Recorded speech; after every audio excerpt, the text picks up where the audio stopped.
That is political violence. The plot to kidnap Governor Gretchen Whitmer and overthrow parts of the state government. That is political violence. The brutal, deadly attack 3 years ago against this very building, with rioters breaking through police barriers to run through these halls chanting, "Kill Nancy," and "Hang Mike Pence," and even hanging a noose outside the building. These rioters battering Capitol Police officers and forcing members of Congress and their staffs to go into hiding, squatted in spaces under desks or in closets. That is political violence. This assassination attempt, as horrific as it is, should surprise no one. And you would think a political party that almost lost their presidential candidate through an act of political violence would have something to say about the way their leaders keep talking about the next election. Donald Trump has warned there will be a, quote, bloodbath if he loses. Republican Ohio State Senator George Lang said just last week at a rally for J.D. Vance that he is, quote, afraid that civil war might be necessary if Republicans lose the November election. President of the right-wing think tank and Project 2025 leader, the Heritage Foundation, Kevin Roberts, said on Stephen Bannon's podcast, quote, "We are in the process of the second American Revolution, which will remain bloodless if the left allows it to be," close quote. Republican former Alaska Governor Sarah Palin said in August of last year of Trump's indictments, "Do you want us to be in civil war? Because that's what's going to happen. We're not going to keep putting up with this. We do need to rise up and take our country back," close quote. I could go on, but it's more and more of the same. And I hear nothing from the other side of the aisle in this room about these statements. Do you support a bloodbath if you don't get the election outcome you want? Do you justify violence if the left does not agree with you? And what exactly has preoccupied this Republican majority while their allies threaten violence to their political enemies, real and imagined? We have chased down baseless conspiracy theories designed solely to influence the 2024 election in favor of Donald Trump. We have spent millions of dollars and thousands of hours of staff time in more than 100 transcribed interviews chasing false accusations against President Biden, supporting an impeachment effort that seemed designed to fail, and hunting for a smoking gun that simply does not exist. And instead of admitting that these investigations found no corruption, coercion, or unethical behavior by the Biden administration, Republicans chose to just dig deeper and spend more money. Imagine what could have happened if we had spent these thousands of hours of staff time and those millions of taxpayer dollars addressing even one aspect of the political violence that now threatens our country. Perhaps, had this Republican majority lifted a finger to help a nation that is awash in guns, the assassin in Butler would not have had such easy access to the weapon he used to fire on that crowd. Director Wray, your agency is responsible for addressing some of the most serious issues of our time. The Bureau fights gun violence, which claims the lives of 40,000 Americans every year. It protects election security from growing threats from malign foreign actors who are working tirelessly to influence our elections. It protects against domestic terrorists and violent extremists who have been a growing threat in recent years and have carried out horrific mass shootings and deadly events around the country.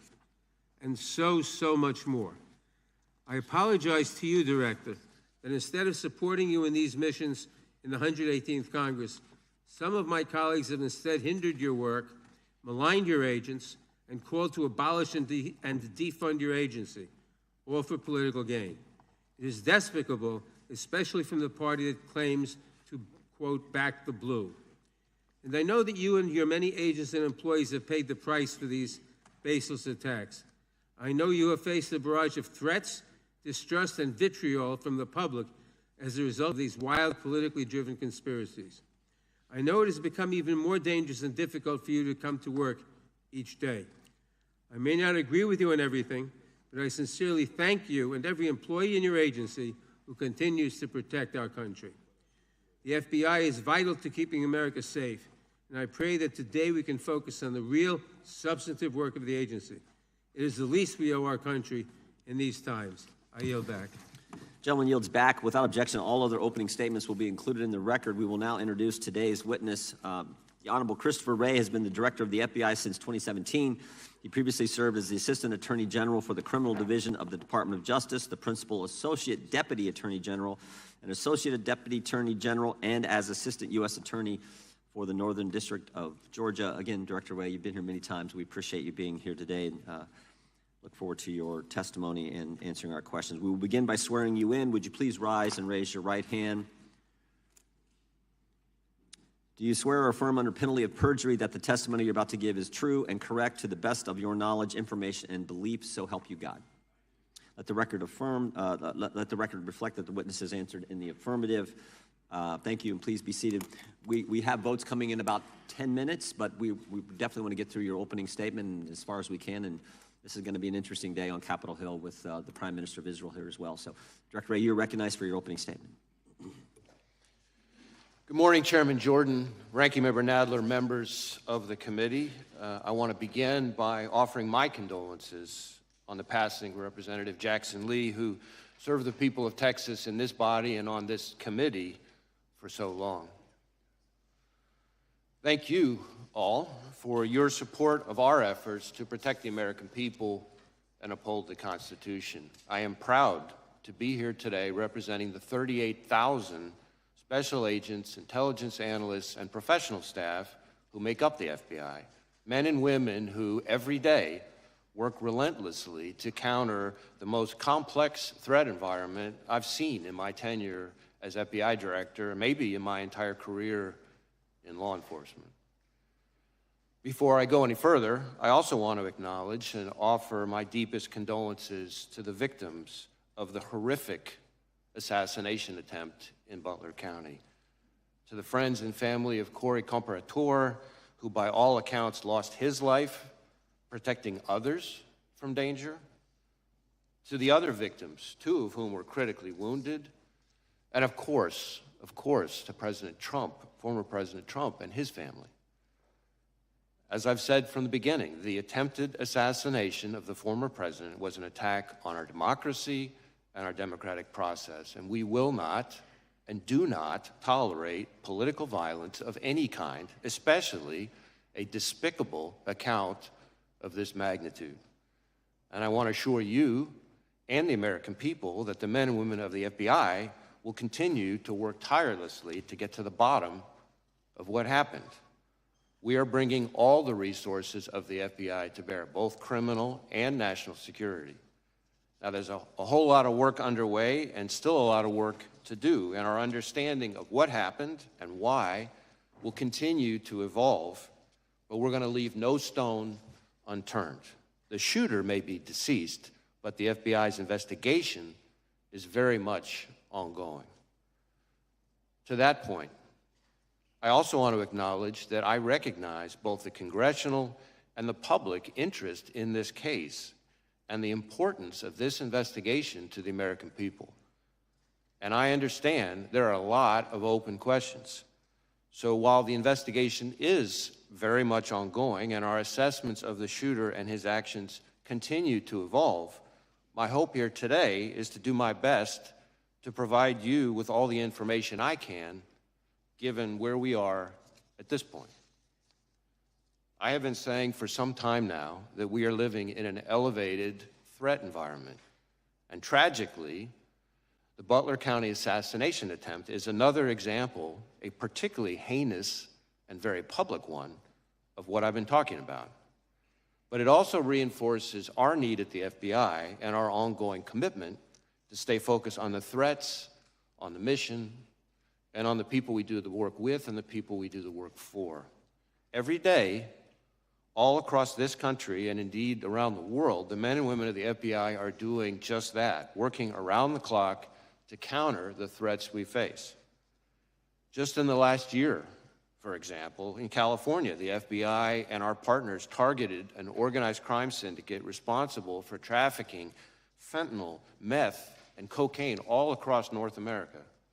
We charged the Mexican-based suppliers who brought the drugs into the United States, a network of Canada-based truck drivers who delivered the drugs, and the distributors in the United States who spread the poison into our communities.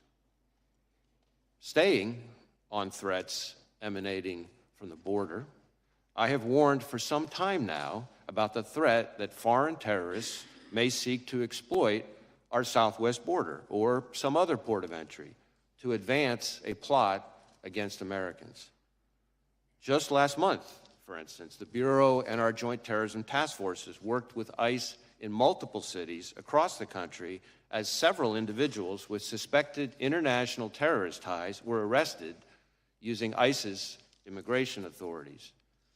Leading up to those arrests, hundreds of FBI employees dedicated countless hours to understand the threat and identify additional individuals of concern. Now, the physical security of the border is, of course, not in the FBI's lane, but as the threat has escalated, we're working with our partners in law enforcement and the intelligence community to find and stop foreign terrorists who would harm Americans and our interests. As concerning as the known or suspected terrorists encountered at the border are, perhaps even more concerning are those we do not yet know about because they provided fake documents or because we didn't have information connecting them to terrorism at the time they arrived in the United States.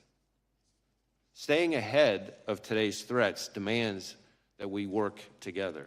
And for the FBI, that means doubling down on our partnerships, especially with state and local law enforcement. Whether it's working through our hundreds of joint terrorism task forces, to build out source networks, to identify those who slip through the cracks, or targeting the worst of the worst responsible for the violence that still plagues far too many communities through our Safe Streets task forces, or taking the fight to the cartels responsible for trafficking the dangerous drugs like fentanyl, pouring into our country and claiming countless American lives. Staying ahead of the threat also means continuing to disrupt the cyber criminals ravaging businesses, large and small, and confronting nation states like China, targeting our innovation and our critical infrastructure. At the Bureau, we're proud to work side by side with our brothers and sisters in federal, state, and local law enforcement, our partners in the intelligence community, and others around the world to fulfill our commitment to keep Americans safe. Now, on Friday, the FBI will celebrate its 116th anniversary. 116 years of protecting the American people and upholding the Constitution. 116 years of working with our partners to safeguard the communities we serve. 116 years of innovating to stay ahead of the complex, evolving, and very real threats out there. I am proud of the legacy the men and women of the FBI have built and all they have accomplished for the American people. So, if I may, as we approach this week's anniversary, I would just like to say to all those who are part of the FBI family, from our current employees to our formers and to our partners across law enforcement and the intelligence community, thank you. Thank you for dedicating your lives to this country and to its people. It is both humbling and an honor to serve alongside you, and I look forward to the work we're going to continue to do together. And with that, thank you again for having me, and I look forward to our discussion. Thank you, Director Wray. Excuse me. We'll now proceed under the 5-minute rule. The gentleman from North Carolina is recognized for 5 minutes. Thank you, Mr. Chairman. Director Wray, I'm way down here. I appreciate the chairman giving me this because I've got to leave. But let me ask this question. Why doesn't the FBI disclose to the American people all of the investigative detail and evidence that you are gathering as it is gathered?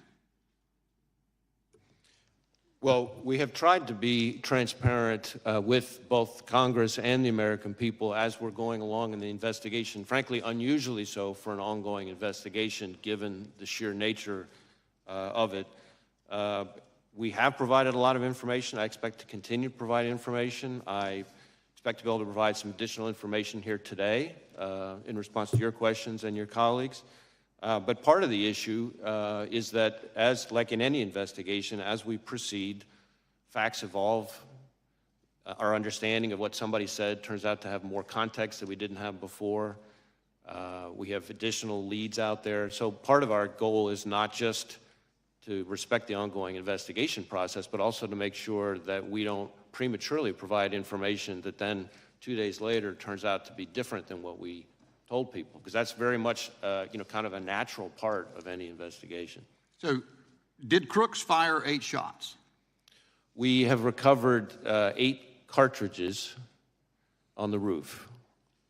Why was Crooks allowed to get off 8 shots? Well, that, I think, is something we're still digging into. Again, maybe this is a good place for me to make clear the different investigations that are going on. So, because certainly I understand and given that I've only got 3 minutes left, Okay. and I know other members, I'm really interested because I appreciate your invitation. You said you're prepared to disclose things as questions are asked. So I don't want to waste time, I just want to get to the questions that might, and as many members as can, ask questions that you'll answer. I actually think I'd be glad for you to go on soliloquy, frankly, and tell us what you know. I think the American people want to know. Why was President Trump not kept off the stage? we don't know the answer to that, but I want to be clear, and this is important because I think it goes to questions that I can and cannot answer. Our investigation, the FBI's mandate, is focused on the shooter and all things related to his attack. Now, obviously, I understand very much the intense interest and focus on the Secret Service's performance, actions, decision-making, et cetera.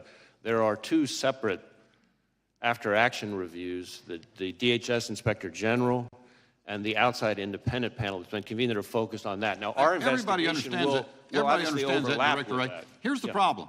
We're out 13 days, and you say we've been disclosing. You know, we had the director, or the colonel from the Pennsylvania State Police in front of Homeland yesterday. He was quite candid. He disclosed to us that Butler Emergency Services Unit personnel were posted into the windows on the second floor of the AGR building, that they left there to go pursue the person that they spotted, Crooks, that they texted a photo of Crooks to the PSP representative in the command center. That information was relayed to the United States Secret Service. They asked that it be texted to someone else. That was many minutes before President Trump took the stand. What we don't know is why were they not keeping him off the stand? And to the extent, you know, I know we always hear when there's a criminal investigation, you got to wait for that to develop. But do you have any reason to, do you have any other target of your criminal investigation other than Crooks, who's dead? We are investigating the shooter both to determine his motive and his preparations and activities before the shooting, but also to make sure whether or not there are any co-conspirators, accomplices. At this point, have you developed any evidence to so suggest that there are any accomplices or cooperators or assisters? Not at this time, but again, the investigation's ongoing. So here's the thing. While we wait, maybe for months, and I hate to say this, I'm not trying to take a pot shot, but the country went for years with the understanding that the Hunter Biden laptop was Russian disinformation as offered by respected former intel officials, and the whole time the FBI had the laptop and then let that happen in public until finally offering testimony in a case. To the degree we wait to hear as a country and as a Congress what has happened in this event, because the FBI is conducting an investigation, it provides quarter for the U.S. Secret Service not perhaps to reckon with the problems that are obvious to everyone. So let's get a couple in while I've got 13 more seconds. One more question perhaps. Senator Grassley says that the records of the day show that there was a counter unmanned aerial surveillance operator on site. Was there? And why did that person not prevent Crooks from being able to use a drone? So again, questions about the Secret Service's performance are better directed to those other reviews. What I can tell you when it comes to drones is that Crooks himself had a drone, and I'm prepared to answer questions here today about the shooter and his use of the drone, for example. My time's expired. Gentleman yields back. The ranking member is recognized for 5 minutes. Thank you, Mr. Chairman. As I said in my opening statement, political violence is a scourge and entirely unacceptable, no matter the source or the target. Last October, far-right conspiracy theorists broke into Nancy Pelosi's home and bludgeoned her husband. Prominent Republicans mocked the attack and promoted conspiracy theories about it. Last August, an armed Utah man who threatened to kill President Biden was killed as FBI agents attempted to serve a warrant on him hours before President Biden landed in his state. Some on the right claimed that the man was simply a, quote, Second Amendment enthusiast. In recent weeks and months, those on the right have repeatedly called for, quote, civil war, with an Ohio state senator saying that if Republicans lose the election, quote, it's going to take a civil war to save the country, and it will be saved. The president of the Heritage Foundation likewise said that, quote, "We are in the process of the Second American Revolution, which will remain bloodless if the left allows it to be," close quote. Director Wray, it's obviously important that we respect First Amendment protections, but there is clearly a point at which some violent rhetoric crosses over into threats of violence or leads to actual violence. Could you describe how the FBI looks at this relationship between rhetoric and action and what you are seeing around the country? So I appreciate the question, and this is an issue that I've been talking about for some time. In our view, there is a right way and a wrong way under the First Amendment to express your views, no matter how passionate or even angry you are. And violence and threats of violence is not the right way. And we don't care what you're upset about or who you're upset with. When, from the FBI's perspective, when it turns to violence and threats of violence, that's when we have to draw the line. That's when we get engaged. And there is an alarming phenomenon that we've seen over the last several years of that kind of passion and heated rhetoric turning into actual violence and threats of violence. We've seen it against public officials of all sorts. We've seen it against law enforcement. The number of officers shot and killed in the line of duty in this country is, frankly, outrageous and alarming. And I know that because every time an officer is shot and killed anywhere in this country, since the day I started as FBI director, I personally call the chief or the sheriff to express my condolences and to talk to them about the victim's family.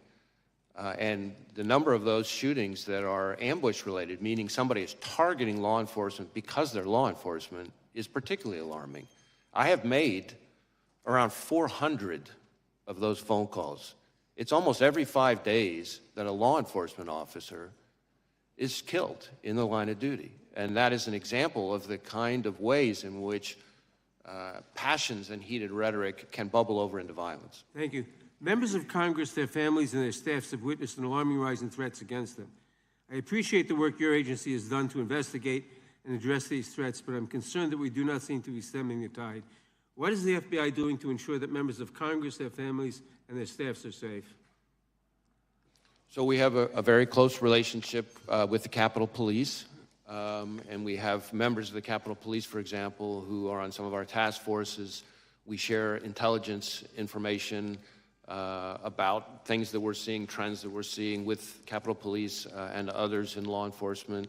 Obviously, if we have specific information about an effort to target a member of Congress, then we're getting with Capitol Police in a much more specific way. But those are some of the things that we're doing. Thank you. Now, Director, your office is leading the investigation into the attempted assassination of Donald Trump. Republicans in Congress, including members of this committee, have repeatedly called for defunding the FBI. What impact would defunding or even just limiting your funding have on the FBI's ability to conduct this and other investigations? So I understand that there are heated views, opinions about us, just like there are about every institution in today's America, but cutting our funding is incredibly short-sighted, and the people it really hurts are state and local law enforcement and the American people we're all sworn to protect. Thank you. During my remaining time, I want to turn to a different matter. In recent days, Republican members of Congress have attacked presumptive Democratic presidential nominee Kamala Harris as a, quote, DEI candidate, which presumably is code for women and person of color. It's not a new theme for them. In May, Chairman Jordan wrote to you claiming that because of DEI initiatives, the FBI is no longer hiring, quote, the best and brightest candidates to fill the position of special agent. With my remaining time, Director Wray, can you please answer the following questions? Is it true that hiring women and people of color means that FBI is no longer hiring the best and the brightest to serve as law enforcement officers? Is there any evidence that women and people of color are less effective in law enforcement roles? And what message does it send to prospective applicants when their leaders demean them and make judgments about them based solely on their race or gender? Witness may respond. So any notion that we have lowered our standards, our hiring standards, is just not accurate. In fact, our standards are as competitive and selective as ever.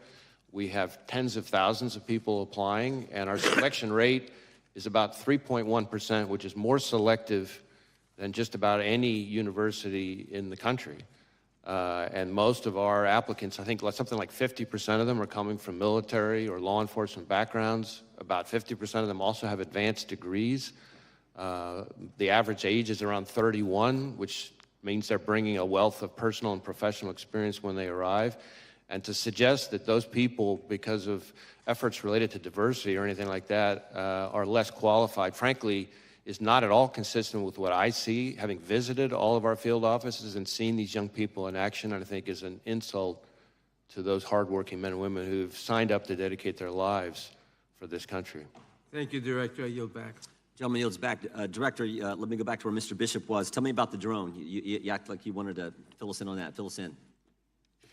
So we have recovered a drone that the shooter appears to have used. It's being exploited and analyzed by the FBI lab. The drone was recovered in his vehicle. So at the time of the shooting, the drone was in his vehicle with the controller.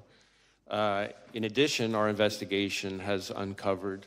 Do you know what time of day he flew it, and if he flew it on the day of the shot? Yeah. Oh, I'm sorry. Go ahead. So in addition, it appears that around 3:50 p.m., 4 o'clock in that window, on the day of the shooting, that the shooter was flying the drone around the area 2 for hours about 11 minutes. I want to be clear, but when I say the area, not over the stage and that part of the area itself, but I would say about 200 yards, give or take, away from that. We think, but we do not know, so again, this is one of these things that's qualified because of our ongoing review, that he was live streaming, viewing the footage from that, again, about 11 minutes in around the 3:50, 4 o'clock p.m. range. 2 hours before, he's flying a drone in the vicinity of the route. About 200 yards away, yes. 200 yards. Okay, that's important information. What about the bombs that we've heard about in the shooter's car? So again, the FBI lab is exploiting those explosive devices. Yep. There were, we've recovered 3 devices, 2 in his vehicle and 1 back in his residence. Are these what you would call, your experts would call sophisticated operations, or this? I don't know. That's what I've been told by people who have some understanding of this area. Yeah, I think it's.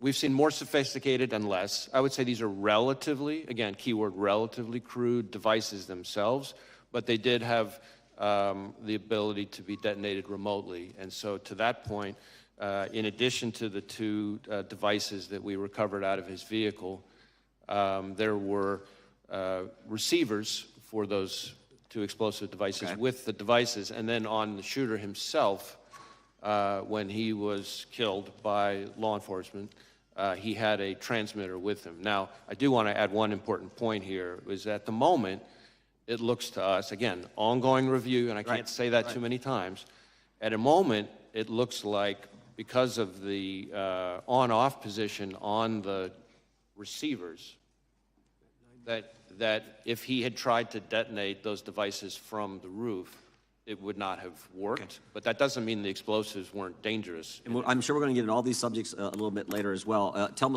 us what you can about the encrypted platforms we've heard about. So one of the things that we're drilling into hard with the shooter in an effort to try to learn more about his state of mind, his motive, his ideology, his context, everything else, is to look at all of his devices, any social media accounts he had, et cetera. And one of the things we've learned in finally getting into his phone, which was also a significant technical challenge from an encryption perspective, but in addition, once we got on the phone, it turned out he was using some encrypted messaging applications. And again, the same question relative to the bombs. Was this pretty sophisticated, or is this is the kind of the norm you see with folks like, similar situation? How would you describe on this subject, I would say this has unfortunately now become very commonplace, and it's a real challenge for not just the FBI, but state and local law enforcement all over the state. Tell me exactly the scope of, does the scope of your investigation include what I call that critical 5 minutes from when the 6:09, when this is based, I think, on information you've given to Congress, 6:09 when the shooter's identified on the roof, and 6:14 when President Trump is ultimately escorted off, and all that happens, the shots that take place in between there. Do you have access to the communications that were going on at the time in that critical 5 minutes? So our investigation, when you say scope, our investigation includes that time frame, although focused again on the shooter himself and Understand. his But day. the Now, shooter's as involved part in of that. He's obviously involved in that time frame. correct, and as part of that, as part of our focus, our investigation of the shooter and the attack, of course, we are interviewing law enforcement from the scene because those are some of the most significant witnesses, and we're obviously getting access to their materials and that kind of thing. And the Secret You're Service getting has been access fully to cooperative. you have access to the communications that exist there. That exact question, I don't, as I sit here at the moment, I don't know the exact answer to that question, but I know that Secret Service has been cooperative with us. The Congress would like access to those communications as well. I mean, not just that 5 minutes, although I think that's the critical time frame. There's lots of communications we'd love to have access as well. I see my time is up, and they have called votes on the floor. I think there are about 6 minutes left in votes, so the committee will stand in recess until approximately 10 minutes after votes conclude on the House floor.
Committee will come to order. The chair recognizes the gentlelady from California for 5 minutes. Thank you, Mr. Chairman, and thank you, Director Wray, for being here with us today. Before I ask anything, let me just echo the comments made by others, and especially the ranking member, decrying the state of political violence in this country. It's completely unacceptable. We have a democratic system that allows for us to disagree, but not to take those disagreements to violence. That's what we have elections for. And I want to also thank you and all of the FBI for the work that you do, and frankly, the abuse, unwarranted abuse and criticism that have been directed to you by conspiracy theorists and others. It doesn't make your hard job any easier, and I want you to know that many of us notice that and appreciate the work that you and your team are doing. Let me just ask a couple of quick questions. First, many of us are interested in the motives of the shooter here. You know, when it's an assault on a political figure, you immediately assume there's a political motive, and that may be the case here. We don't know yet. But I was interested in what you're seeing on his phone. The press has reported that he had pictures not only of Mr. Trump, but of Mr. Biden and various other members, political figures. Can you discern, was there an element of, mainly Republicans, maybe Democrats? Was it all over the board? Can you enlighten us about that? Well, this is a place where it's particularly important for me to reiterate the caveat that I've included before, because in this instance in particular, we have a lot of legal process out for additional accounts and things like that that the shooter is associated with. So we're hoping to learn more, and we're still exploiting a number of the digital devices. Right. I think it's fair to say that we do not yet have a clear picture of his motive, and I think it's important for me to explain, because I understand, of course, why everybody wants to know the answers to those questions. Often in an investigation, from interviewing people that the subject was in close contact with, looking at the individual's social media accounts, messages, often things, physical evidence in the person's residence. You might see a manifesto, things like that. We're not seeing that yet, but we are digging in hard, because this is one of the central questions for us. What I can say is that the shooter appears to have done a lot of searches of public figures in general, but so far we're seeing kind of news articles and things like that, and so the images that have been reported about, really what we're talking about there are when you do a news search of an article, the image appears in the cache, as opposed to like a search for that specific individual. But again, I really want to be clear that that's a place that we're doing a lot of work right now, and so more to come on that. Well, I thank you for that clarification. We're interested also in the role of access to weapons when it comes to this terrible crime. The shooter used a semi-automatic rifle, really a weapon of war, that sadly has also been used in mass shootings around the country, including in my own district. It seems to me that the assault weapons ban that was once in place has to be a part of the national answer to curbing the epidemic of gun violence in America. I wonder if you could, with your help, Director Wray, understand a few aspects of the investigation.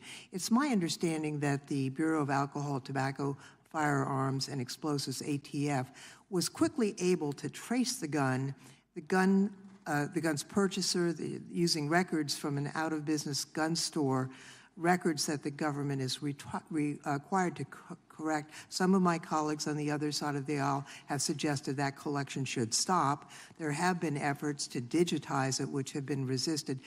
Can you tell us about how the origin of this gun purchase was discovered and the technology used? I guess what I can say is we located a number of firearms associated with the shooter and his family. I think it was a total of, 14 in the house.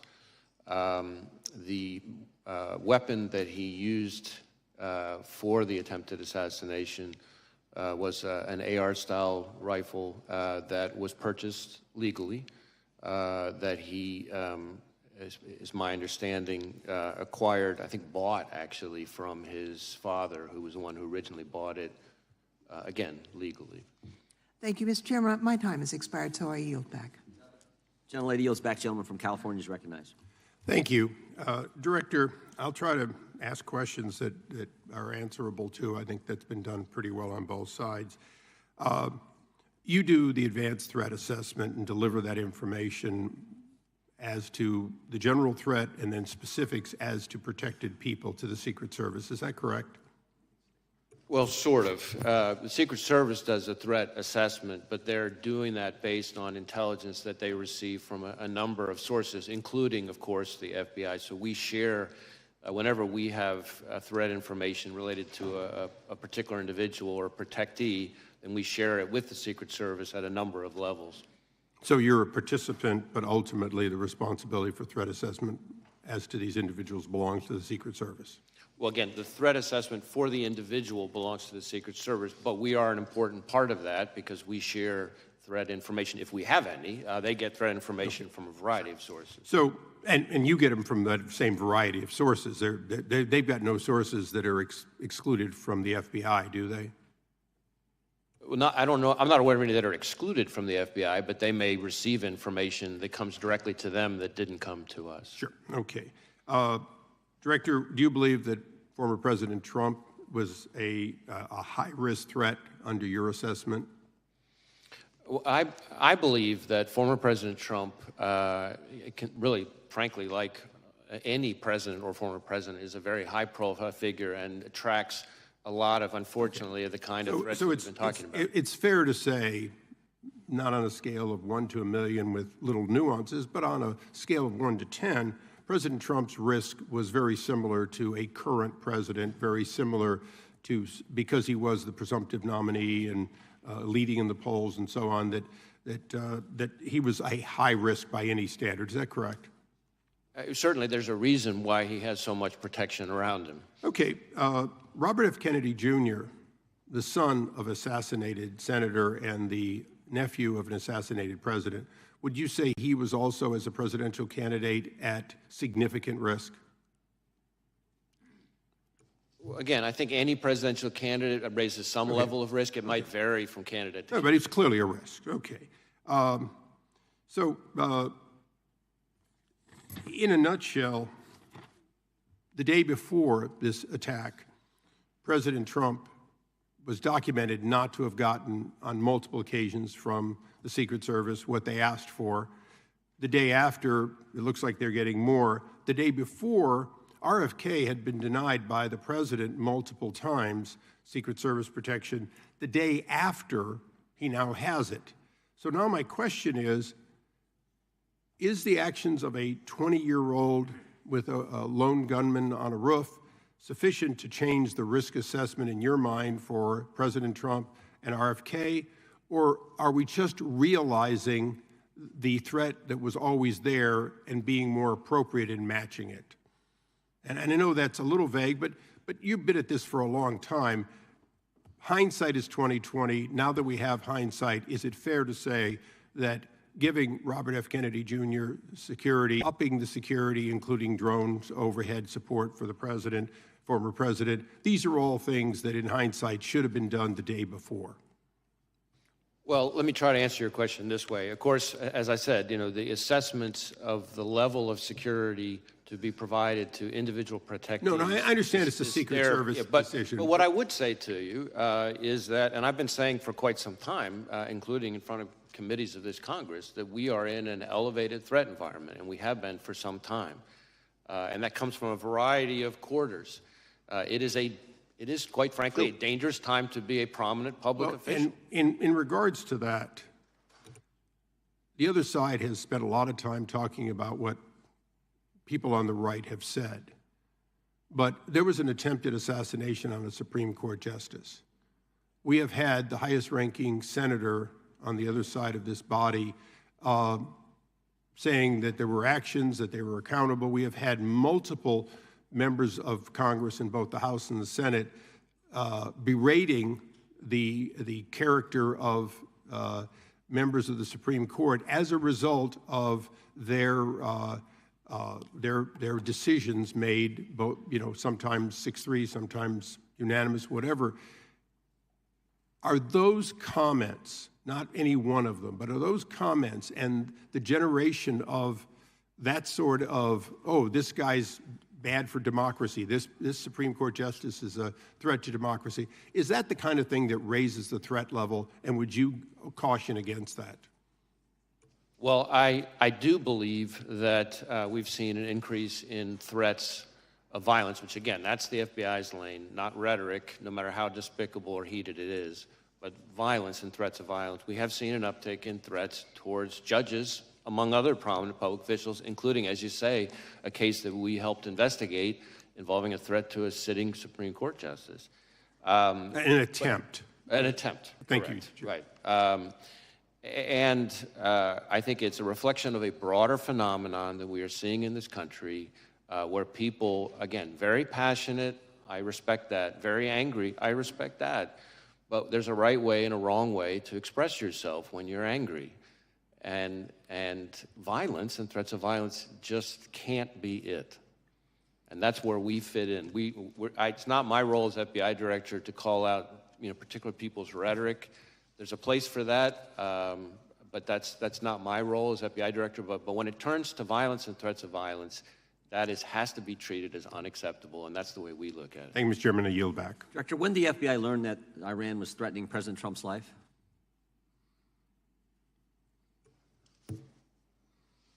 So I want to be a little bit careful here, not to talk about specific classified information, but we have been for quite some time, and I'll stick with what's in the open record. We, for some time, and I in particular for some time, have been calling out the efforts by the Iranian government to attempt to retaliate for the killing of Soleimani by going after current or former prominent U.S. officials, and we've even had an indictment against it. And I think that we need to recognize the brazenness of the Iranian regime, including right here in the United States. And I expect that we're going to see more of it, and I expect there'll be more coming on that. I'm not aware of any threat information related to protectees that wasn't, passed in a timely way, but I can't really get into specifics here. It's the minority's time here, but I just felt that was a question the committee needed to understand, and it sounds like you've known that for a long time, and that information was conveyed to the Secret Service? Any information related to threats against the former president, which again, as we've sort of talked about, happens all too often, is something that we have a whole process we routinely share with the Secret Service at a number of levels in a timely way, and to my knowledge, that has consistently been followed. The gentleman from Georgia is recognized. Thank you, Mr. Chairman. Thank you for being here, Director Wray. Director Wray, the FBI is the independent law enforcement agency under the Department of Justice. Is that correct? Yes. And does the FBI director currently report to anyone? Well, you mean in a chain of command, Yes. reporting structure kind of Yes. thing? Yeah, so the FBI is part of the Justice Department. On the org chart, you would see that the FBI director, and this has been true for decades, reports to the Deputy Attorney General, who reports to the Attorney General. Obviously, reports in a communication sense, I report to any number of people. As opposed to a micromanagement reporting system. Correct. And you would take issue, would you not, with any proposal that would change or alter that chain of command and place you or place a FBI director in the position of reporting directly to the president? Would you not? You would oppose that? I don't think that would be a wise reporting structure. I think the structure that we've had for decades now makes sense. I think there's a difference between independence in a sort of organizational structure perspective and independence in terms of the way you do the work. Obviously, the reporting FBI, directly- the FBI is part of the Justice Department. Well, reporting directly to the president would eliminate your independence, would it not? I don't think it would help. Yeah. And you're familiar with Project 2025, are you not? I mean, I've seen news reports about it. I'm not You're aware particularly familiar with it. You're aware that it is a game plan for President Trump's first 120 days in office, correct?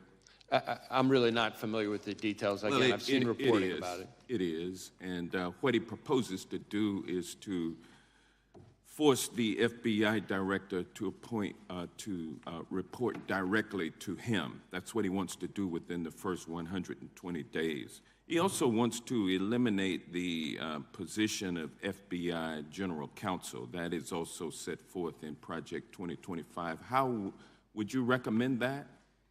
I think the FBI's Office of General Counsel serves an incredibly important role, including in terms of advising our workforce. We have 38,000 people. The idea of having an organization like ours, an independent law enforcement agency like ours that doesn't have its own general counsel's office doesn't make sense to me. Well, it would seem like any proposal that would force the director to report to the president, and then there would be no legal counsel for the director of the FBI. That seems like it's an attempt to neuter the FBI and render it accountable only to the president. Isn't that correct? Well, let me put it this way. I recognize that the FBI director, this FBI director and every FBI director before me, serves at the pleasure of the president. And that's part of our system. I was appointed by President Trump. I respect that. I think that's a part of our structure. But independence in terms of how we do our work is what matters to me. And we need to be able to do our work in a way that is free from political interference. Well, you wouldn't be able to do that by reporting everything you do to the president and getting his authority and approval before you take action, correct? I don't think that would be a wise approach. And then there's even a proposal to replace many of those 38,000 dedicated civil servants who work for the FBI, replace them with a MAGA group that has pledged its allegiance to Donald Trump. What danger would that bring to the FBI if that were to happen? Well, again, I haven't read or reviewed this thing that you're assuming referring what to. I say is but, true.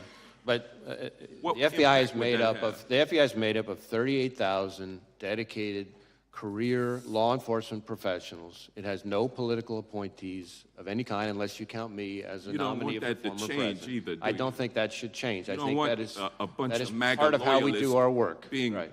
being the employees of the FBI. We're coming up on 116 it would- years of the FBI, and that's the way it has been for 116 It would years. be crazy to take 38,000 MAGA loyalists and put them at the FBI. That's frightening.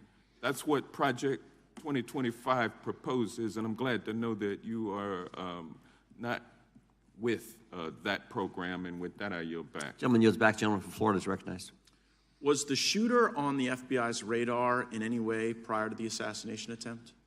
We did not have any information about the shooter. He was not in our holdings before the shooting. No communication in any chat rooms, no CIs or confidential human sources have any interaction with? No, we've run a thorough search for the subject through all of our holdings, and he was not in them anywhere.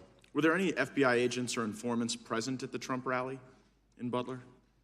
Not to my knowledge. And Mr. Jordan was talking to you about Iran. Were law enforcement resources diverted from the protection of President Trump to John Bolton as a consequence of concern that Mr. Bolton might have been the target of Iranian malign efforts? That's really a Secret Service decision. I don't know the answer to that. That's really something they would know better. What I can tell you is that there are a number of individuals. You mentioned one who we've brought a case a specific criminal case for the Iranians targeting for assassination, but how the Are you going to get that allocates- answer to us, whether or not resources were diverted from Trump to Bolton? Is that just going to be part of your review? I think that's going to be part of the reviews by the Inspector General. The Inspector and General for DHS, right? Of DHS Right, and the I- outside Got it. panel. And I think after that's an important point because the Inspector General for DHS has really fallen out of favor with the administration because he's been pointing out all the problems on the border with Mayorkas and Biden, and we're always kind of worried that they're about to fire him, which would be a really bad idea now that this role that you've identified is so critical. Be a bad idea to fire the IG for DHS during the pendency of this, right, Mr. Director? I don't think that would be a good idea. I'm with you on that. So I want to zoom out a little bit. How often do you brief President Biden?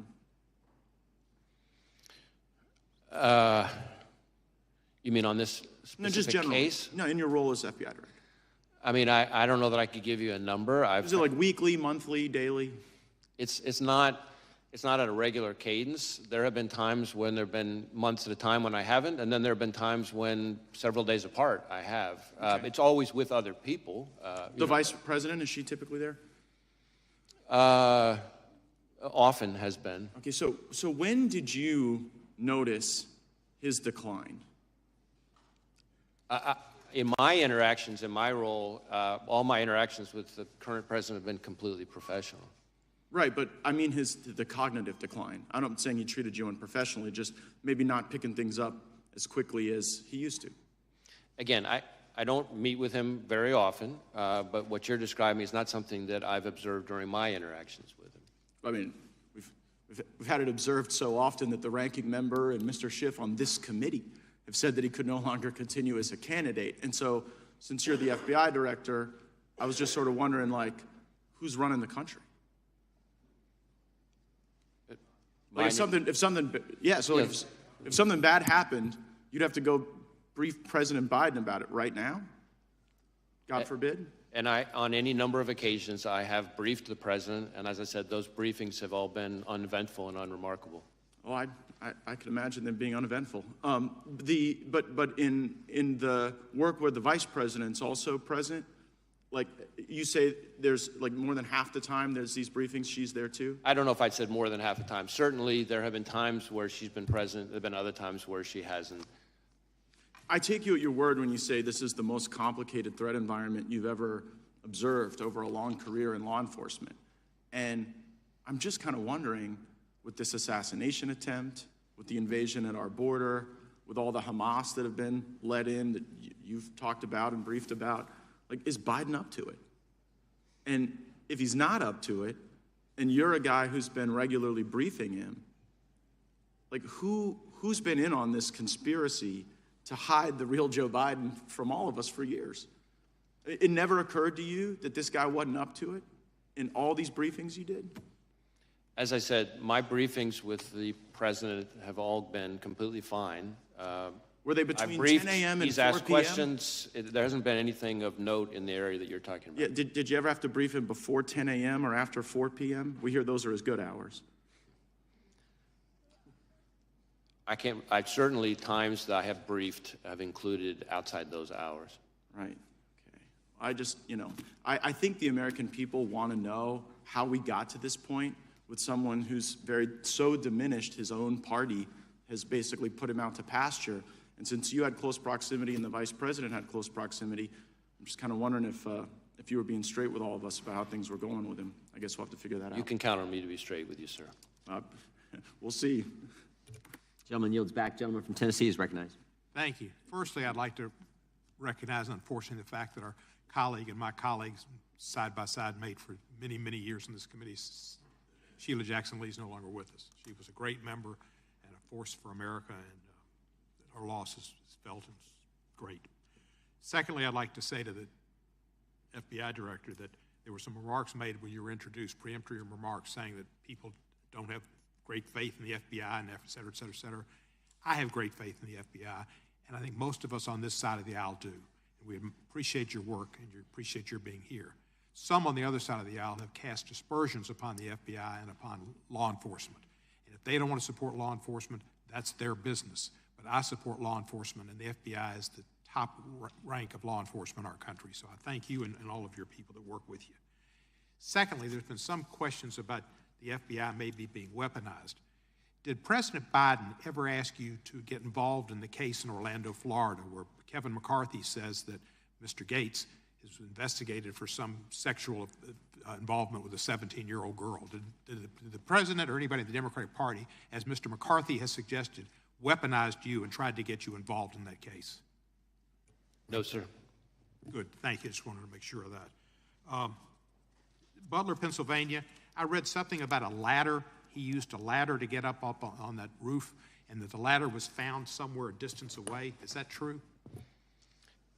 So we do know that he purchased a ladder.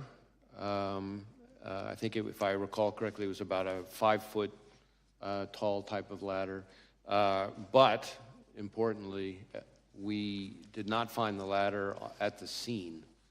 So it's not clear that he used the ladder to get on top of the roof. So you don't think we're the ladder... still digging into all that, things related to the ladder and his access to the roof. But he did buy a ladder, but the ladder was not found at the scene. Ladder didn't have any feet on it. It didn't walk off. Oh, right. Thank you, sir. There have been a lot of threats against public officials. We've seen Mr. Scalise terribly shot, and we saw Gabby Gifford shot, and other Congress people, and many of us have had death threats. And the FBI has, I think, been made aware of those to help protect us, and I appreciate that greatly. But we've also had election officials and poll workers threatened.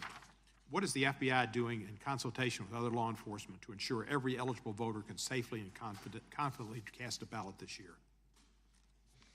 So when it comes to threats to election workers in particular, we participate in the election threats task force that DOJ set up. We also, and there have been quite a number already of arrests and convictions under that task force. We have got a number of investigations underway that involve all kinds of threats to election workers, ranging from online threats to, there was even some mailings that included fentanyl. So there's been a number of types of threats to election workers. And these are, after all, people who are putting in their own time for the good of the country to try to help us have a functioning democracy. And so the idea that they would be targeted with violence is just outrageous. We are sharing information with election officials about things to be on the lookout for. We have election crime coordinators in all 50 states. You'll be prepared for Election Day with additional, FBI will be looking out for. Yes. Thank you, thank you. Jeffrey Epstein, been in the news a lot lately about involvement with certain people high in politics involved. Did the FBI conduct the raid on his townhouse in New York when he was incarcerated in New York? There was a raid on his East Side townhouse.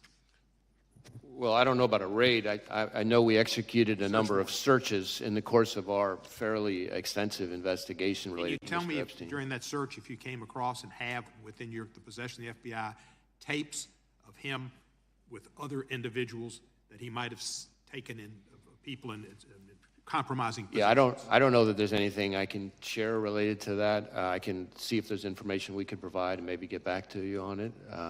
If there were tapes of people in prominent positions, friends of his he'd posed for pictures with, possibly in compromising positions, it would be, the public, I think, has a right to see those. Well, I mean, how we handle evidence recovered in a criminal investigation has all kinds of rules that apply to it. I recognize the intense public interest in the subject, but we'd have to follow our rules. But I'm happy, like I said, I'm happy to follow up with my team on it. Thank you, sir, and I appreciate your service, and thank you for being here today. The gentleman yield the last 5. The chair now recognizes the gentleman from Arizona. Thank you, Mr. Chairman, and thank you, Director Wray, for being here. How many shots did the shooter fire? Well, we know that he fired at least 8 because we recovered 8 cartridges on the roof. Okay, and are all the cartridges and the unspent bullets, have they been, you know how many there are, you've accounted for all of those? We, so I assume, yeah. We believe we have. Again, there was lots of work still ongoing, but yes, we believe we have accounted. And did the recovered shells, the cartridges, match the shooter's rifle? My recollection is yes. Okay. And you conducted analysis that confirms that? Well, we work with ATS, so some of the work has been divided up. But. And how many shell casings were recovered from the location of the counter snipers? I'm sorry, I couldn't hear the last part. From the counter snipers location? That I don't have the answer, at least here at my fingertips. Okay. Did the blood and tissue pattern of the shooter, did it match the stories or the witness testimony that you've heard so far? Can you, well, I'm not sure I'm following the question. Well, I assume you've interviewed the counter snipers, or you have that evidence, and other witnesses describing the kill of the shooter. And I'm wondering if the blood and tissue and brain matter is consistent with the testimony that you're receiving. In other words, is the physical... In terms of the manner of death? Exactly. Is the physical evidence consistent with where the shot from the counter sniper took place? Yeah, so the autopsy is being handled by, as is not unusual, the state authorities. My understanding is thus far, I don't think it's fully complete, which is not, again, not totally unusual. But so far, nothing remarkable on that front. That's from the body itself, but from actually the scene where the shooter was found, is everything consistent with the testimony, the physical evidence at the scene? Is that consistent with the testimony you've seen, that you've heard so far? So far, yes. Again, ongoing investigation. Were you able to determine whether the shooter took the gun up with him when he climbed up to the top of the roof, or was it already placed there somewhere? So that is something that we're drilling into right now that we don't know the answer to yet. I can tell you, which may be relevant, though, to your question, that, and I don't think this has been reported yet, that the weapon had a collapsible stock, which could explain why it might have been less easy for people to observe. You know, because one of the things that we're finding is people have observed him, the first people to observe him with the weapon were when he was already on the roof, and we haven't yet found anybody with firsthand observation of him with the weapon walking around beforehand. So that doesn't mean he wasn't, obviously, but the collapsible stock is potentially a very significant feature that might be relevant to that.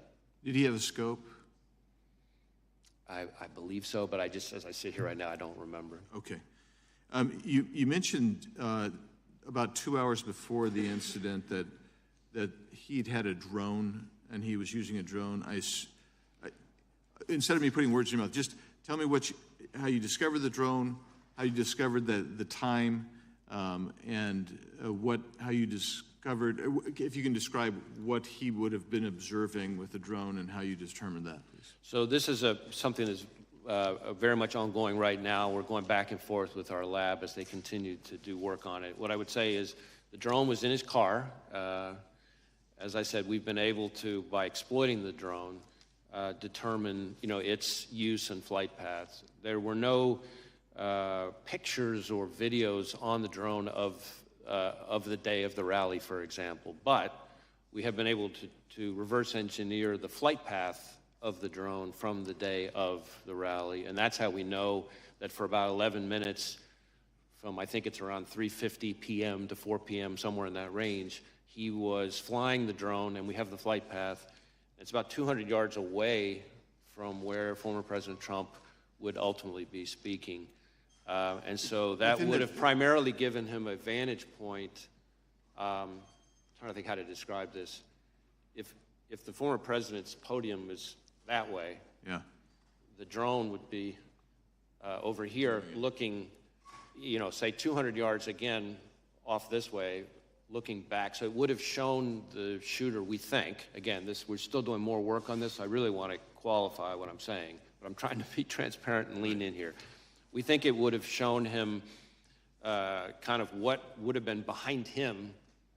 But when you say behind him, behind the shooter? Correct. Like, in other words, almost like giving him a rear view mirror of the scene behind him, except again, he wasn't flying it overhead while he was later back for the assassination. But he would have had, with the drone, he would have been able to also assess kind of because the stage, I assume, was already set. He would have been able to assess that angle with the rooftop as well, forward and backward, I assume.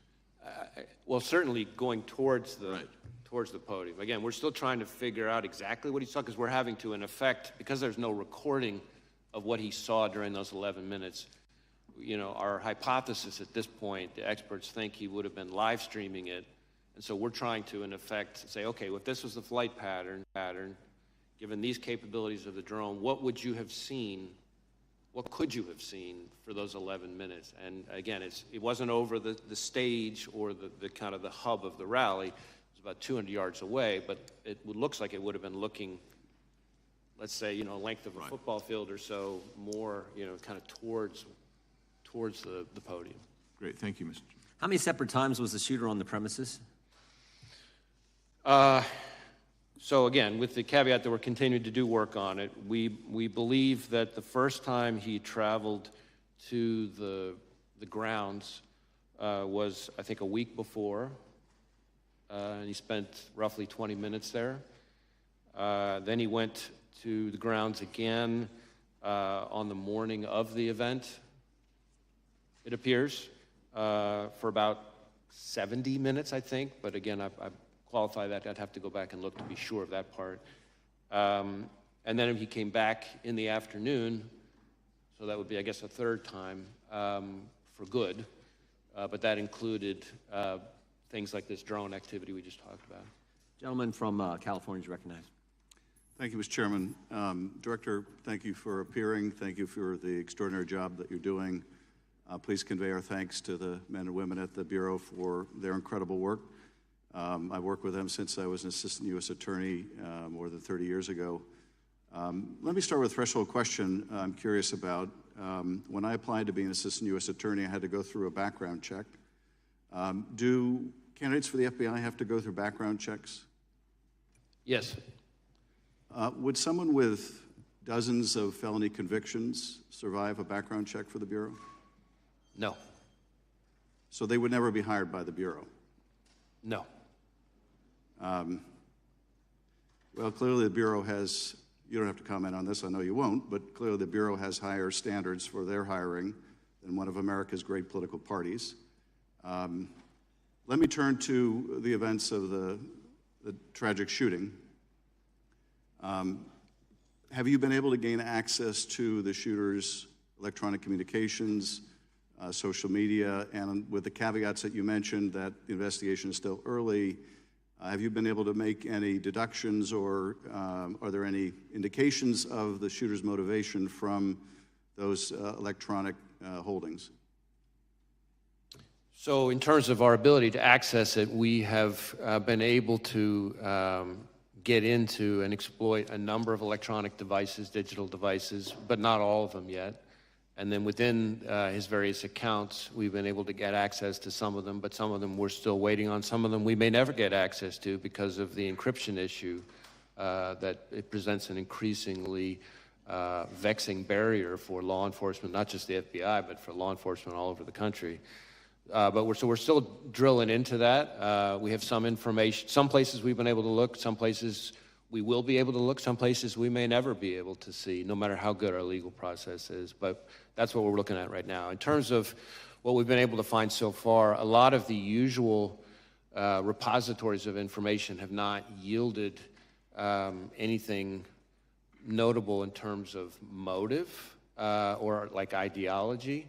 Having said that, it does appear fairly clear that he was interested in public figures, kind of more broadly, and I think this is important, that starting somewhere around July 6th or so, he became very focused on former President Trump and this rally.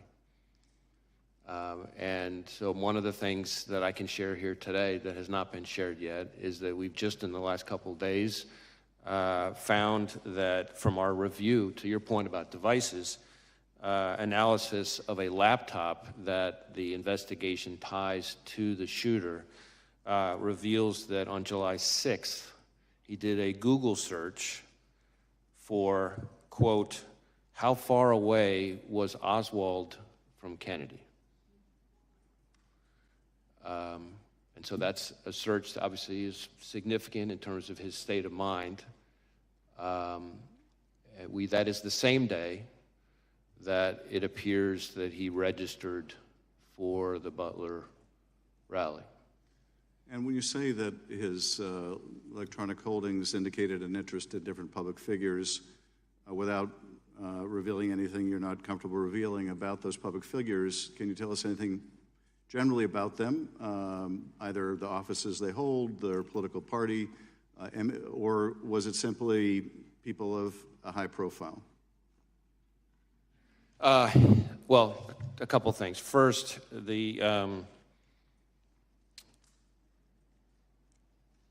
the images that we've recovered so far from, I can't remember which of his various devices, appear to be what we call cached images from searches of news articles. So if you do a news article search, of course, if there are photos on it, those photos get stored automatically in your cache, as opposed to me searching or him searching for a specific person and getting up images of that person. As far as the pictures that are like that, there doesn't seem to be a whole lot of rhyme or reason to it so far, other than these are all prominent public people, but they cover both parties, they cover both U.S. people and even some foreign public officials. So that part doesn't appear to, that one repository of information doesn't appear to be overly indicative of motive, other than interest in public figures, but that could be just because he was reading news stories. So we're still trying to drill into that. That's why all of these outstanding legal process returns that we're waiting on for various accounts, platforms, et cetera, any one of them could be one that would have very indicative, very important information. If I could be permitted one very short additional question, Chairman. From that, any indication of any other particular target, that is someone who was not just sort of generically the subject of the searches you described, but for which there was more of an interest than others?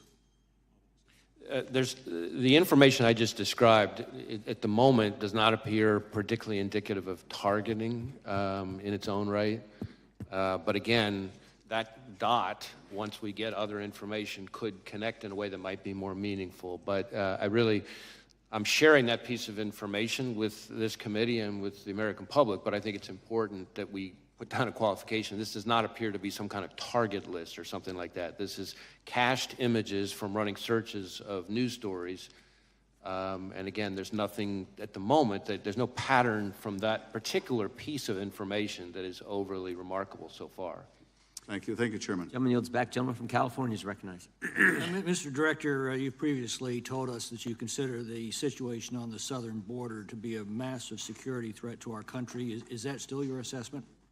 I stand by my prior testimony, and in fact, just in the last month or so, we've done, conducted a significant series of arrests. I say we, our Joint Terrorism Task Force is working with ICE of a number of individuals with suspected international terrorism ties, and I have also been very vocal about the fact that since the last time I appeared before you, that we are increasingly concerned about the possibility not just of a foreign terrorist-inspired attack, which is very much a concern, but even the potential for a coordinated foreign terrorist attack, perhaps like what we've seen against the concert hall in Russia, for example, but just here in the United States. Well, the 19 suicide bombers who overstayed visas were responsible for 3,000 American deaths on 9/11.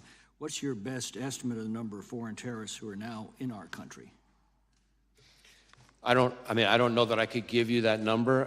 What I can tell you is we have lots of foreign terrorism-related investigations, but that doesn't mean that all of them came in, illegally or anything like that. It seems to me that the simplest act of terrorism would be for dozens of guerrillas to attack low-security, high-density venues, for example, Friday night high school football games all across the country at the same hour with bombs and automatic weapons. That would produce thousands of casualties from coast to coast in a matter of minutes. How likely is such a scenario?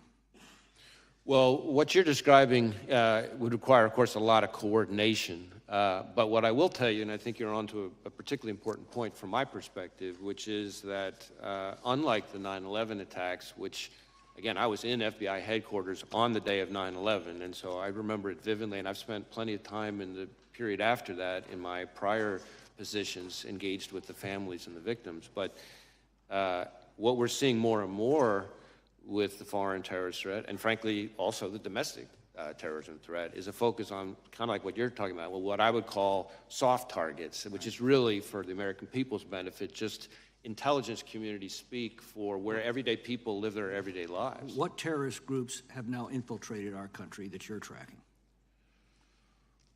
Well, I don't know that I would say infiltrated. We have investigations as we speak that relate to ISIS and its affiliates. We have investigations as we speak that relate to Al-Qaeda. We have investigations as we speak that relate to Al-Shabaab. We have investigations as we speak that relate to the Iranian proxies, Hezbollah, and so frankly, even the IRGC Quds Force itself. What foreign criminal gangs are now in our country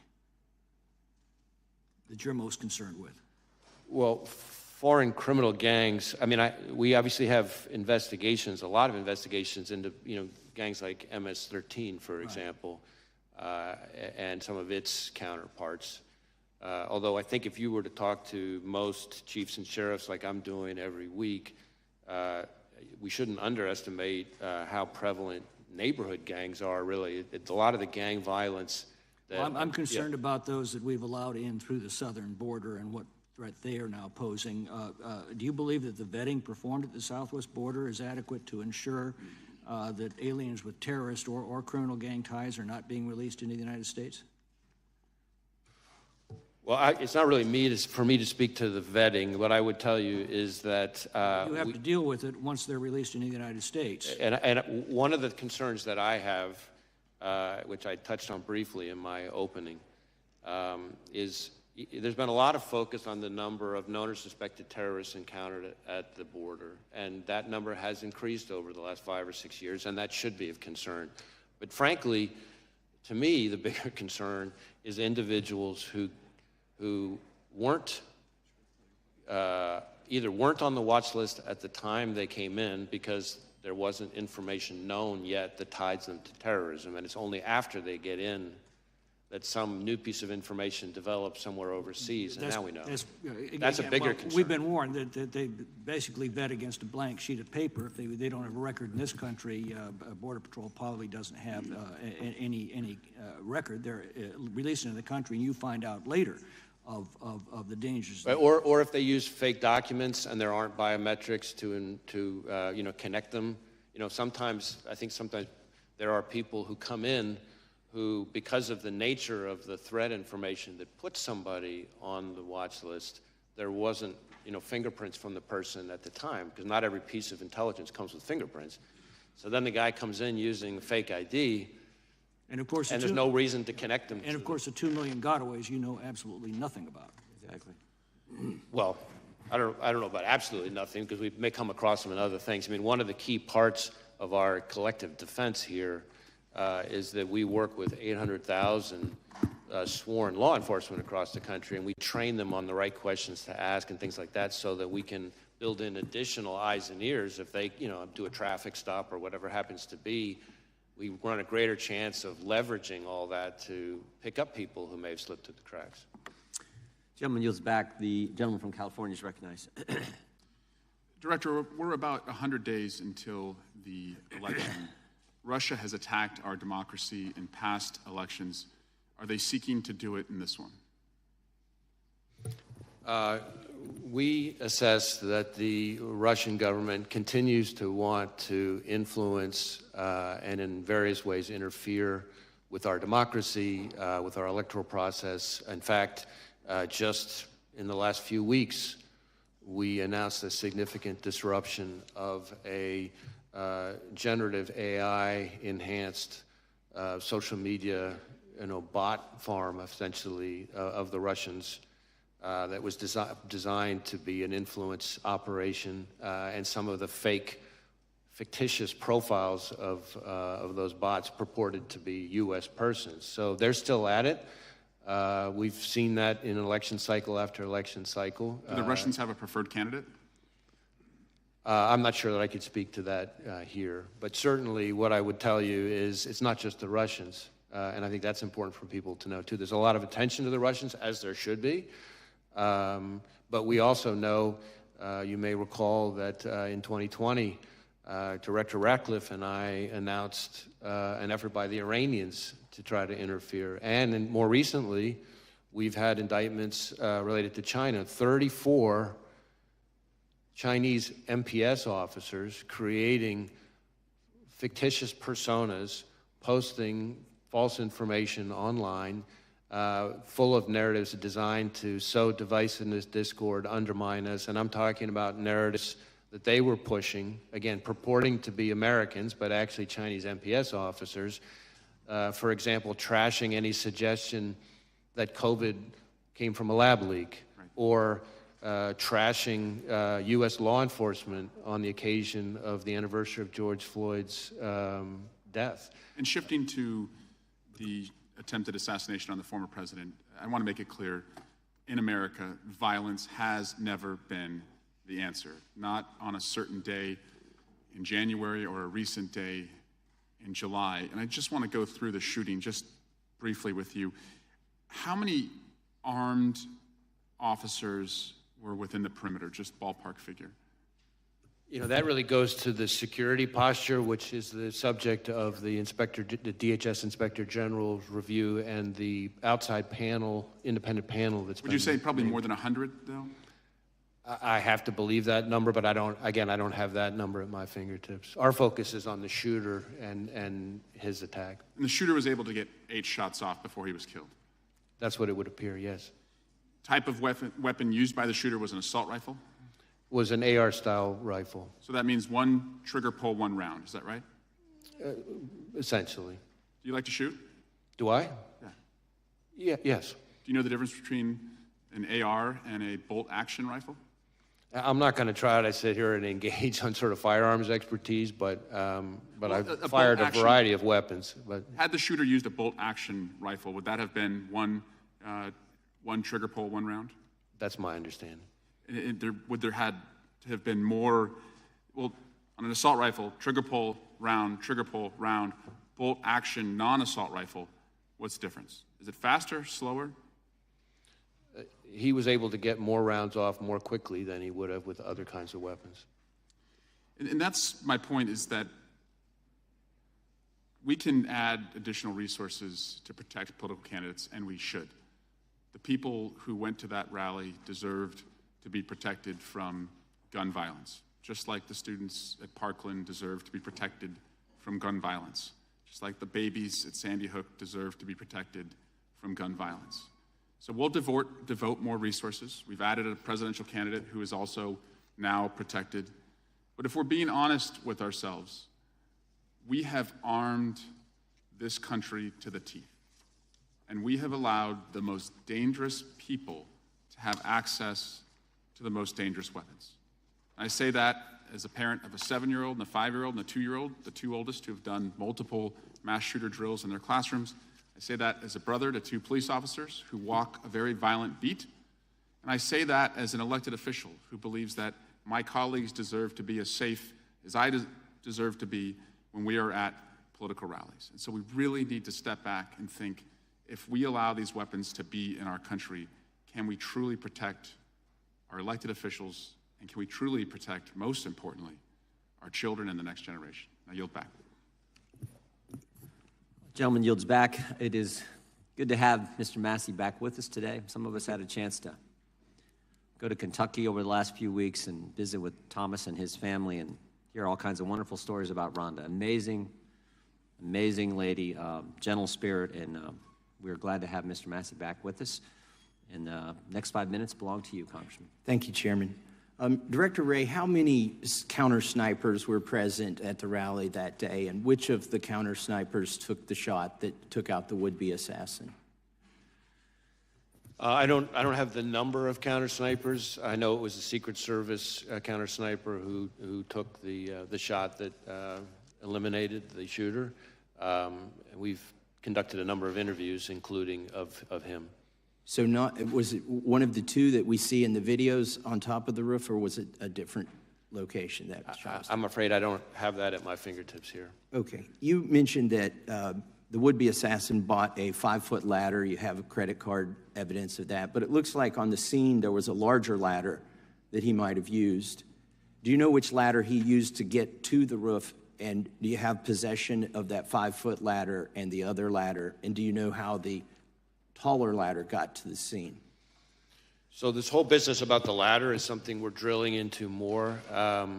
We do have possession of the 5-foot ladder that he purchased close in time to his attempted assassination.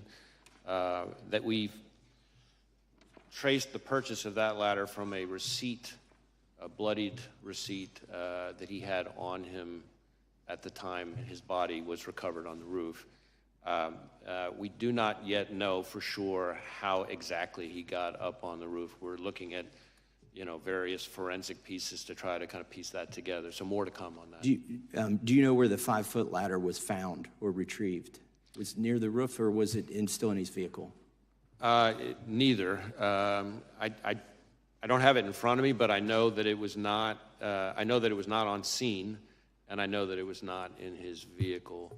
But we can circle back to you and get to that. Is there any evidence at all that he may have been in contact with somebody else before this occurred that may have had any prior knowledge or may have helped him plan this event? Well, needless to say, that is a question that we're intensely focused on, because that would obviously be incredibly meaningful. So far, underline, so far, we have not found any evidence of any accomplices or co-conspirators, foreign or domestic. And you're using geolocation data to see if his cell phone was near another cell phone, I presume? Right, we're doing lots of different kinds of cellular analysis, geolocation stuff, looking at his accounts. He, from everything we've seen, which is consistent with what we've learned in interviews, a lot of people describe him as a loner. That does kind of fit with what we're seeing in his devices. His list of contacts, for example, is very short, compared to what you would normally see from most people. So it doesn't appear to be a whole lot of interaction between him, face-to-face or digital with a lot of people. Okay, thank you. That doesn't mean there's not any, and that's why we're drilling into. We're trying to talk to anybody who's had any engagement with him whatsoever, digital, in person, classmates, coworkers, right, et cetera. Appreciate that. And now I want to talk about another possible assassination attempt, and I'll start by showing a video of President Biden, and this is from recently. This is in the last month, if we can play that. Gallows erected to hang the Vice President, Mike Pence. I think it's fair to say it's one of the darkest days in the history of America. Okay, and he's referring to January 6th. Were there gallows erected to hang Mike Pence, as the president says here? I'm not aware of any physical gallows. I can't remember whether, from a demonstration perspective, there may not have been some kind of replica or symbol of something like that. That's my impression. Can we show, can you raise that up so you can see it? It looks like there was some kind of prop that was built. The construction doesn't look like it lends itself to actually hanging somebody. It's more of a prop, I think, as you suggested, that was erected on January 6th. But if the president were correct, that these gallows were erected to hang Mike Pence, that would be a very serious allegation, wouldn't it? I would take it very seriously, yes.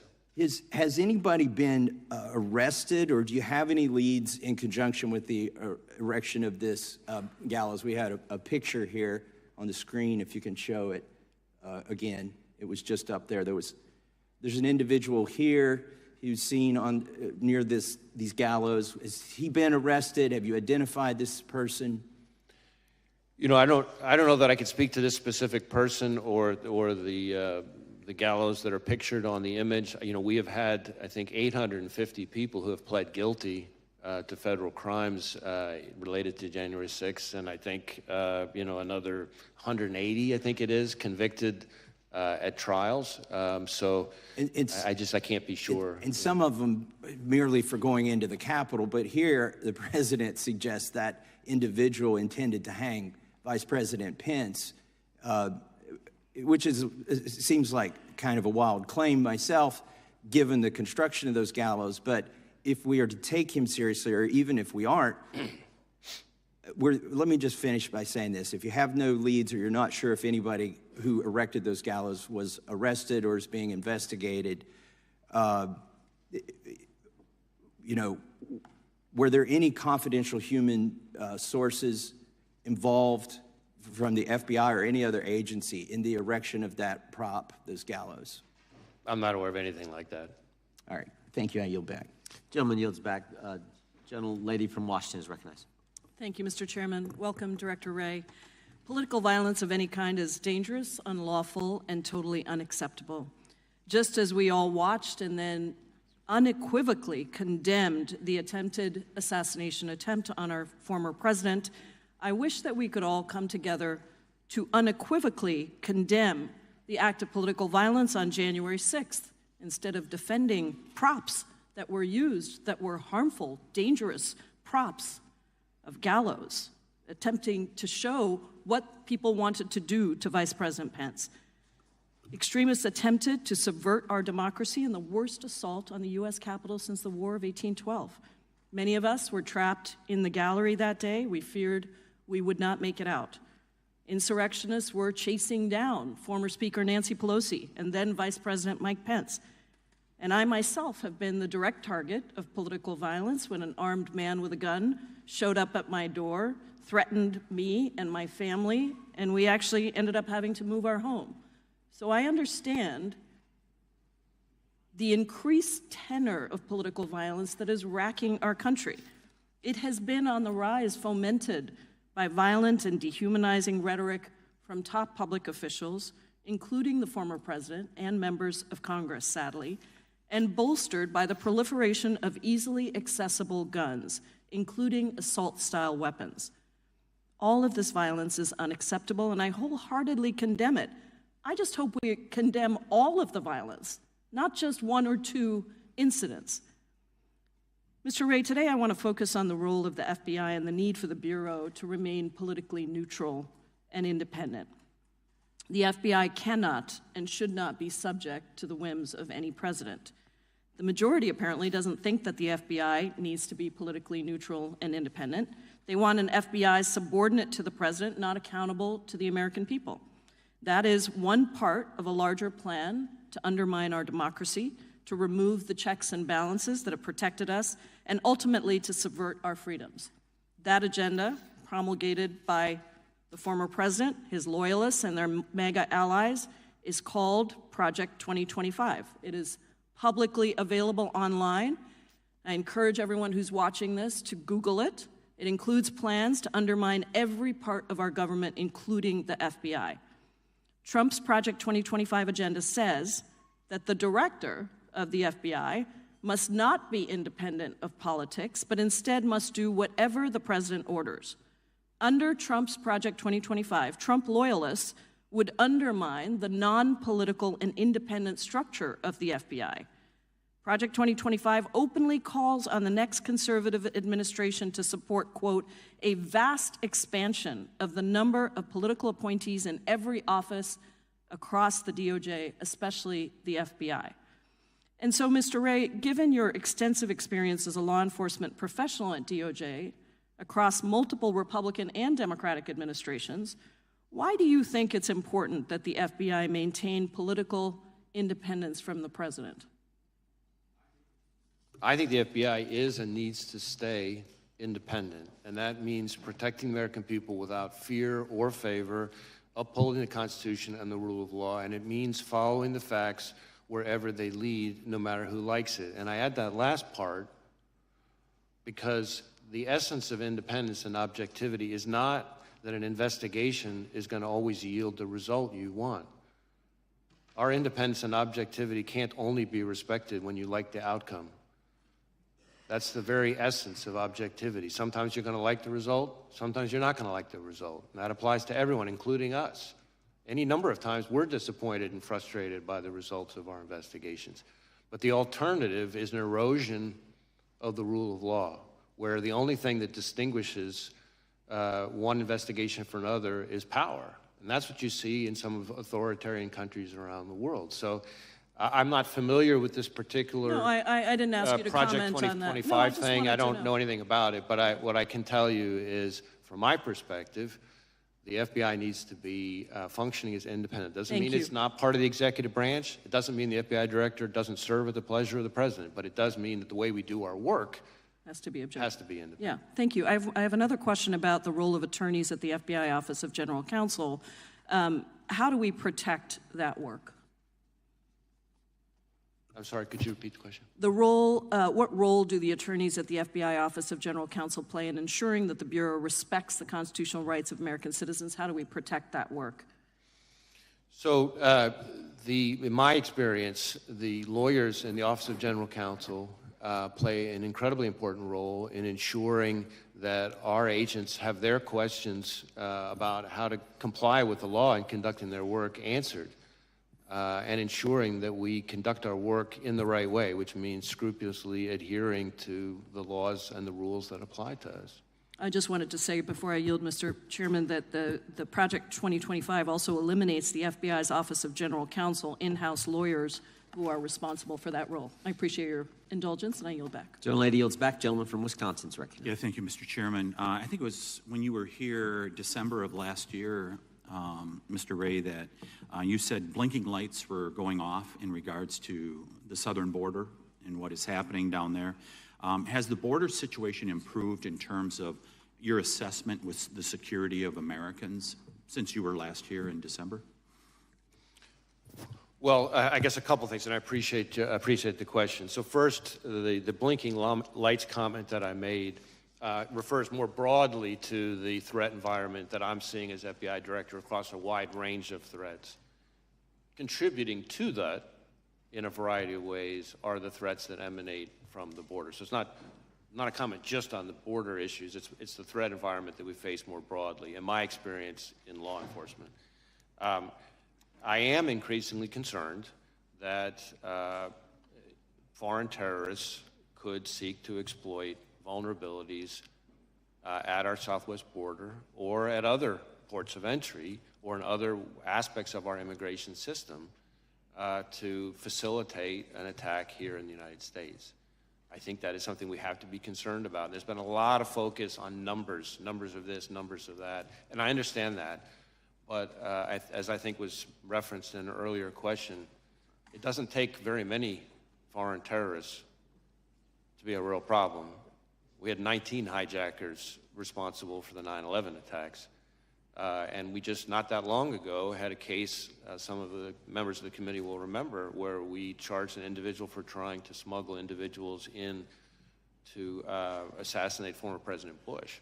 Are you concerned that the Border Patrol chief, former Border Patrol chief Rodney Scott, said that he was concerned about very, very minuscule data that they were receiving? So there's all this, we are told that illegal aliens are vetted against databases, but oftentimes they're doing biometrics as they come into this country, but not looking behind it in their home countries. Does that concern you when there's not a review done in the home country? Well, we certainly need as much help as we can get from the countries of origin of these people. And when I say origin, not just where they come from originally, but countries they've come through. And the biometric enrollment piece is, of course, an important one. We have situations where even if... Are we doing a thorough enough job of reviewing them, their actions and their lives in their home countries before they came here? Well, I mean, we need more help from our foreign partners. There's no question about that. And I think that's an important part of it. How about our domestic partners like the CIA and others that are supposed to protect us? So there's been a lot of discussion, of course, over the last several years about the pivot to what's called the hard targets, right? The understandable focus, which I support, of of focusing on the threat posed by China and Russia and Iran. But with that comes, if you look at, for example, the withdrawal from Afghanistan, we start to lose sources of information about foreign terrorist threats from overseas, and that is a concern to me. Yeah, my time's running out. Has Vice President Harris met with you in regards to the border? Well, I've been in meetings that have included the Vice President that have in different ways touched on border Has she issues. specifically asked you for a meeting in regards to the threat that is at the border? You know, I'm not going to get into sort of specific meetings, but I can tell you that I've been in meetings that have included, among other people, the Vice President that touch on border security issues. Did she ask you questions about what you thought needed to be done in regards to reducing this threat to the American people? You know, I really can't get into specific conversations. Is support for President Trump a security concern within the FBI? I'm sorry, I couldn't hear it. Is support for President Trump a security concern amongst your employees? No. Is objection to the COVID-19 vaccine a security threat? Not from my perspective. Who improved what is termed the Trump questionnaire within the FBI that was done by SIIS? Dina Perkins, Jeffrey Ventry were behind it. Who was responsible for that? And did you know that there was a Trump questionnaire out there? So the document you're asking about is an interview outline that we only recently learned about, and in my view is completely inappropriate. I asked my team to get to the bottom of what happened and to ensure that doesn't happen again, and I've learned that it's not an FBI form, that its use was isolated, that it was created not by an FBI employee, but by an outside contractor, and that individual is no longer affiliated with the FBI. But we are sending what we have found to the Office of Inspector General, and we'll cooperate, of course, with anything they... Mr. Chairman, I'll just close with this. We keep hearing about these isolated examples, whether it's Richmond Catholics, this instance. When is it, isn't it a pattern? I yield back. Gentleman goes back, Mr. Correa. Thank you, Mr. Chairman, and Director Wray, welcome again to this committee, and I want to thank you and your agents for the good job you're doing to protect Americans. Earlier this week, I was part of the group that went out to visit Butler, Pennsylvania Homeland Security members. I agree with my colleagues that have said violence has no part in our democracy. And I trust you will investigate the events surrounding July 13th thoroughly. I'm going to ask you a question. I hope you keep it in mind as your investigation proceeds, which is, who's in charge? Who's in charge at a campaign rally, setting it up? Secret Service or a campaign? And I ask this question because when I was there, had a couple of law enforcement individuals alluding to that question as well. They gave me an example. They said, if a Secret Service says you need to set up a line of dump trucks behind the stage to serve to protect the candidate, and the campaign says that's bad optics, who ends up winning the debate? So my question is, who's in charge? And as you investigate this crime scene, hope you ask the locally elected officials. I spoke to a county supervisor, local police and sheriff. They all had information they wanted us to know, to relay. We just didn't have the opportunity to sit down and talk to them. There was a lot of concern that they weren't given enough time to prepare for this rally. They thought there were things that could have been done better. And ultimately, what I keep thinking, what I keep coming back to is question, who's in charge at these rallies? I think it's an important one because we have an election right around the corner. Pennsylvania, Butler, these areas, battleground states around the country will continue to be areas where our candidates, both sides, will show up, and the threats will continue to be there. So I hope, Director Wray, that you'll keep that statement in mind as you continue to investigate this crime scene. Well, I appreciate the question. I will tell you that we've conducted well over 400 interviews, but we have many more still to conduct. And as is not unusual in an investigation, I'm sure there will be situations where we have to go back to people we've already interviewed with follow-up questions. And our interviews cover a wide range of people. I do think it's important to make sure that the committee and the American people understand the scope of our investigation versus the scope of others. Our investigation is focused on the shooter and his attack.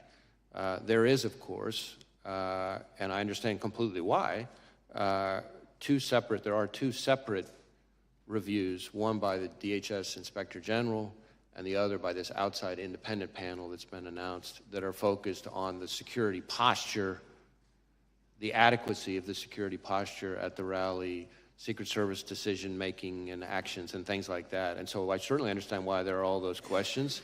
But those are in scope of those two other reviews. And of course, whatever Congress chooses to do. Our investigation, though, because of our interviews of people who are on the scene, will relate to that in some ways, and we're going to share whatever we learn that's relevant with those other reviews. Director Wray, my last minute that I have, I'm going to flip quickly to your good job resources. Earlier this year in the Appropriations Committee, you testified that you were, for 2024, your budget was $500 million below what you needed to sustain your 2023 efforts.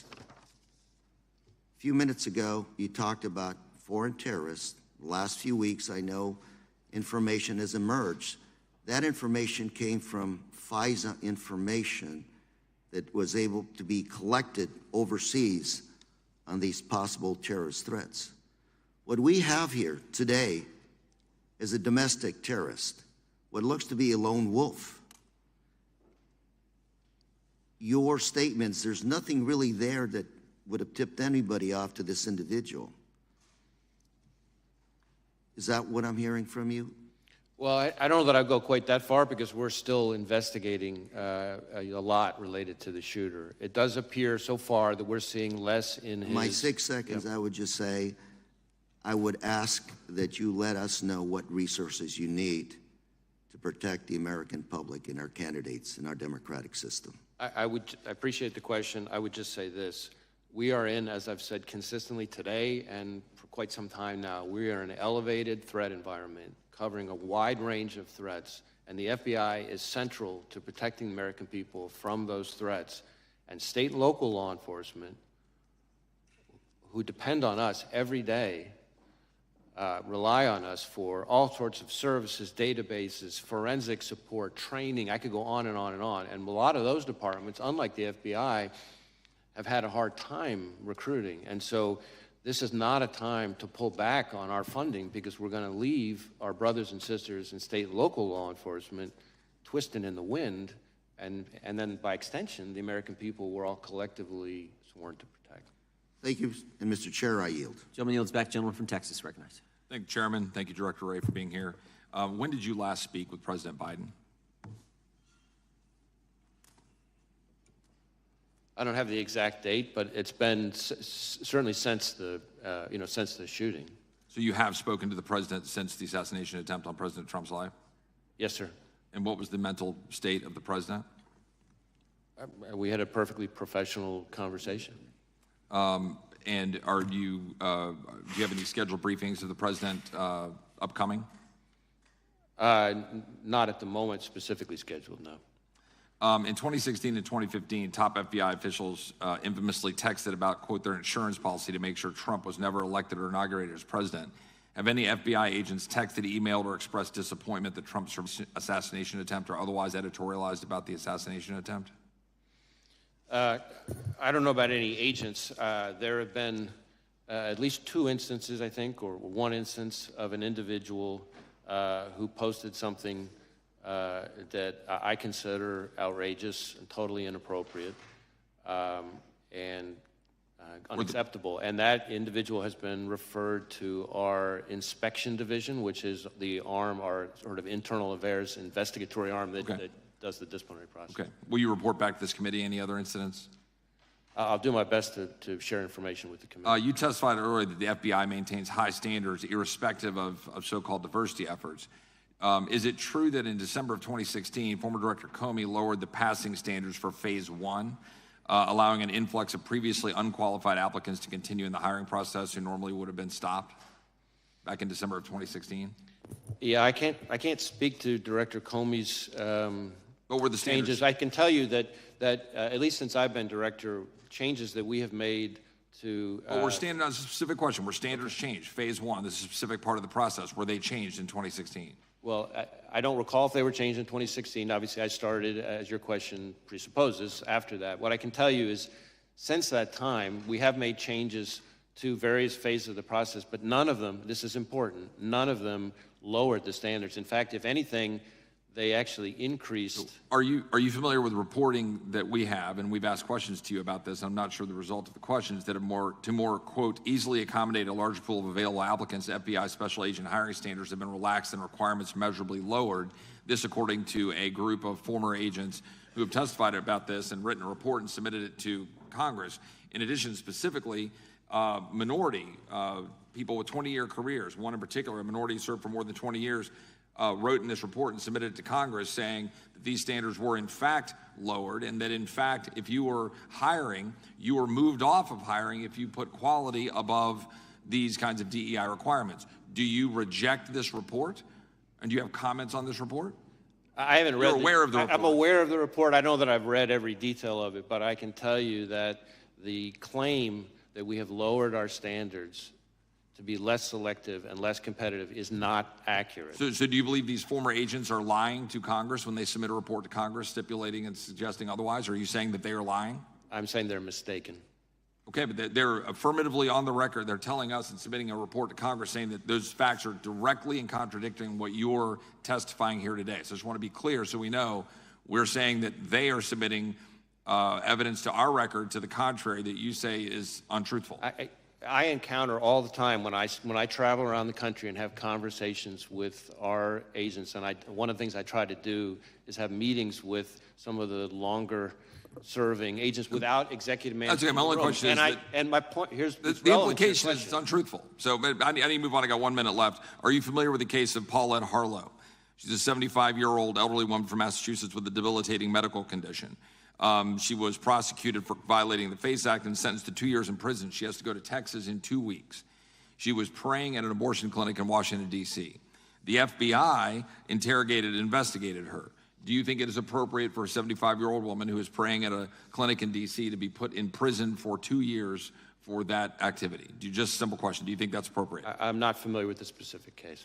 You're not familiar with that case. It's been significantly in the headlines, but you don't know how to comment on that case, that it's appropriate for a 75-year-old woman to be put in prison for 2 years for praying at a clinic. Again, since I'm not familiar with the case, I don't want to start weighing in because I don't know all the facts. But what I can tell you is that when it comes to FACE Act enforcement and abortion-related violent extremism, I think one of the things that gets lost, and I appreciate the opportunity to clarify it, is that really since the Dobbs decision, actually more of our abortion-related violent extremism investigations have focused on violence against pro-life facilities as opposed to the other way around. And we've had a number of investigations. We're using FACE Act resources and our JTTFs. We're still waiting on responses on letters that we've sent indicating the data to the contrary, that there's been significant amount of efforts in targeting of people who are pro-lifers who go to clinics and that they've been prosecuted, like this case, a 75-year-old woman who is now going to jail in Texas for 2 years because she was praying at a clinic in Washington, D.C.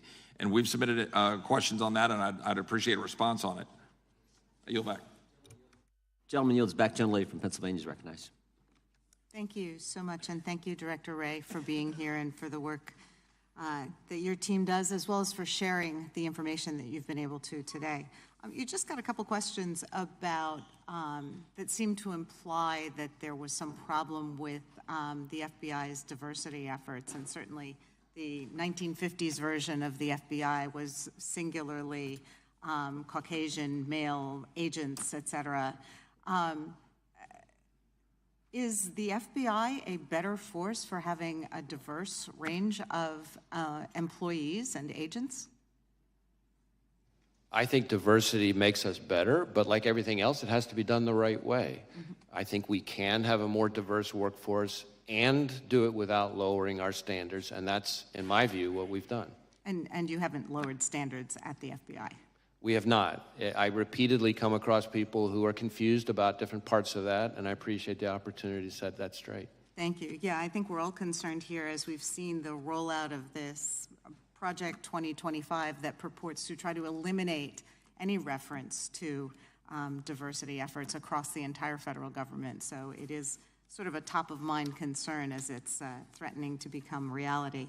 So what I did want to talk about today is something some of my colleagues have mentioned, which is the normalization of threats and violence against public servants at all levels, whether it's election workers or school officials, elected officials and their families, judges, federal law enforcement agents, and others. To be clear, I think it's very clear that the majority of Americans wholeheartedly condemn any sort of political violence and understand that it's not legitimate discourse and that it has no place in our civic life. But words do matter, and they have consequences, particularly when uttered by people in positions of leadership. So that's why I remain very concerned by the willingness of some members of Congress to repeat disinformation and conspiracy theories that undermine trust in our public institutions, which serve all Americans. And when elected officials embrace overheated or fact-free rhetoric, it becomes dangerous. I have been heartened, as many national leaders have unequivocally condemned calls to violence, and I would urge all members of this body to do so and continue to do so, regardless of the party affiliation of the perpetrators or the targets of such threats. You and our other national security officials have repeatedly warned us that foreign actors are actively working to spread disinformation, to influence our elections and discredit our public institutions, and we shouldn't be aiding and abetting them. So to live in a country that we aspire to, where our most valued democratic processes like free and fair elections can be carried out unimpeded, and people can run for office, serve their communities, and exercise their right to vote without fear of violence, we've had some concerns about violence around our elections. In 2020, the endorsement and promulgation of falsehoods about the election results by the former president and his campaign led to threats and attacks against election officials and poll workers in Pennsylvania.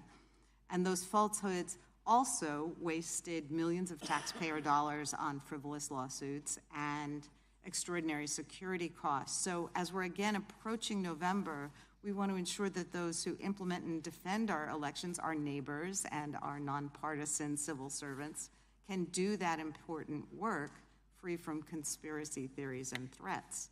So we know our local law enforcement across Pennsylvania are preparing for some disruption and threats because while Pennsylvania may be a battleground state in the upcoming election, that battle should obviously be a war of words over policy and the vision we're charting for our country's future, not an actual civil war. So how is the FBI working with state and local law enforcement to prevent and respond to election-related violence, particularly against election workers? So in a variety of ways, we're partnering with state and local law enforcement. Obviously, the physical security in the first instance, in most of the respects you're talking about, is in the ordinary course, the responsibility of state and local law enforcement. But we play an important role in a number of ways. So we share, threat bulletins, information like that about things to be on the lookout for, things we're seeing. If we ever have specific threat information, then we work to get it to the right people. We have election crime coordinators, which we've had for decades in all 56 field offices, who have existing relationship with not just state and local law enforcement, but election officials, especially focused on security and threat-related issues. And then, of course, we're participating in the Election Threats Task Force that DOJ set up, which is focused on threats of violence or actual violence against election workers specifically. And we've had a number of arrests and even some convictions already on that. Thank you for your input. I yield back. Gentleman yields back, Director. It's my intention to go approximately another half an hour. Then we will break for the Prime Minister of Israel's address to the Congress on the floor. give you a chance for lunch and then resume after that. But we'll keep pushing through for the next half hour if we can. The gentlelady from Indiana is recognized. Thank you, Mr. Chairman. Thank you, Director Wray. I think you have a little bit better tone in conversation, so I appreciate it, and answer some questions, so I appreciate it. Hopefully you'll answer also on 2 letters that I sent you over a year ago, one related to Durham report, and the other one related to Russian-infiltrated SBU that collaborated with FBI, so hopefully we'll get these answers, and hopefully we'll start doing authorization. Don't you think doing authorization would help us to get better answers? Congress should be probably working authorizing your agency. Don't you agree with that? We work very hard to try to get information to this committee and to other committees. But authorizing spending probably would be a good thing for us to do. Don't you agree? Oh, I'm sorry, authorizing what? Our spending, not just doing appropriating, but actually doing authorization of spending through this committee. Yes. Okay, thank you. We might start doing that.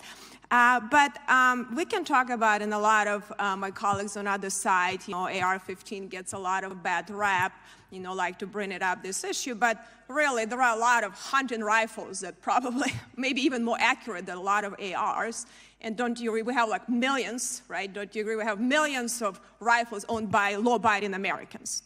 So do you think we should be taking them? Millions of rifles from law-abiding Americans? What do you think about that? Would that be something feasible, and really we should be doing that? Well, again, I'm not going to be addressing anybody's specific legislative proposal.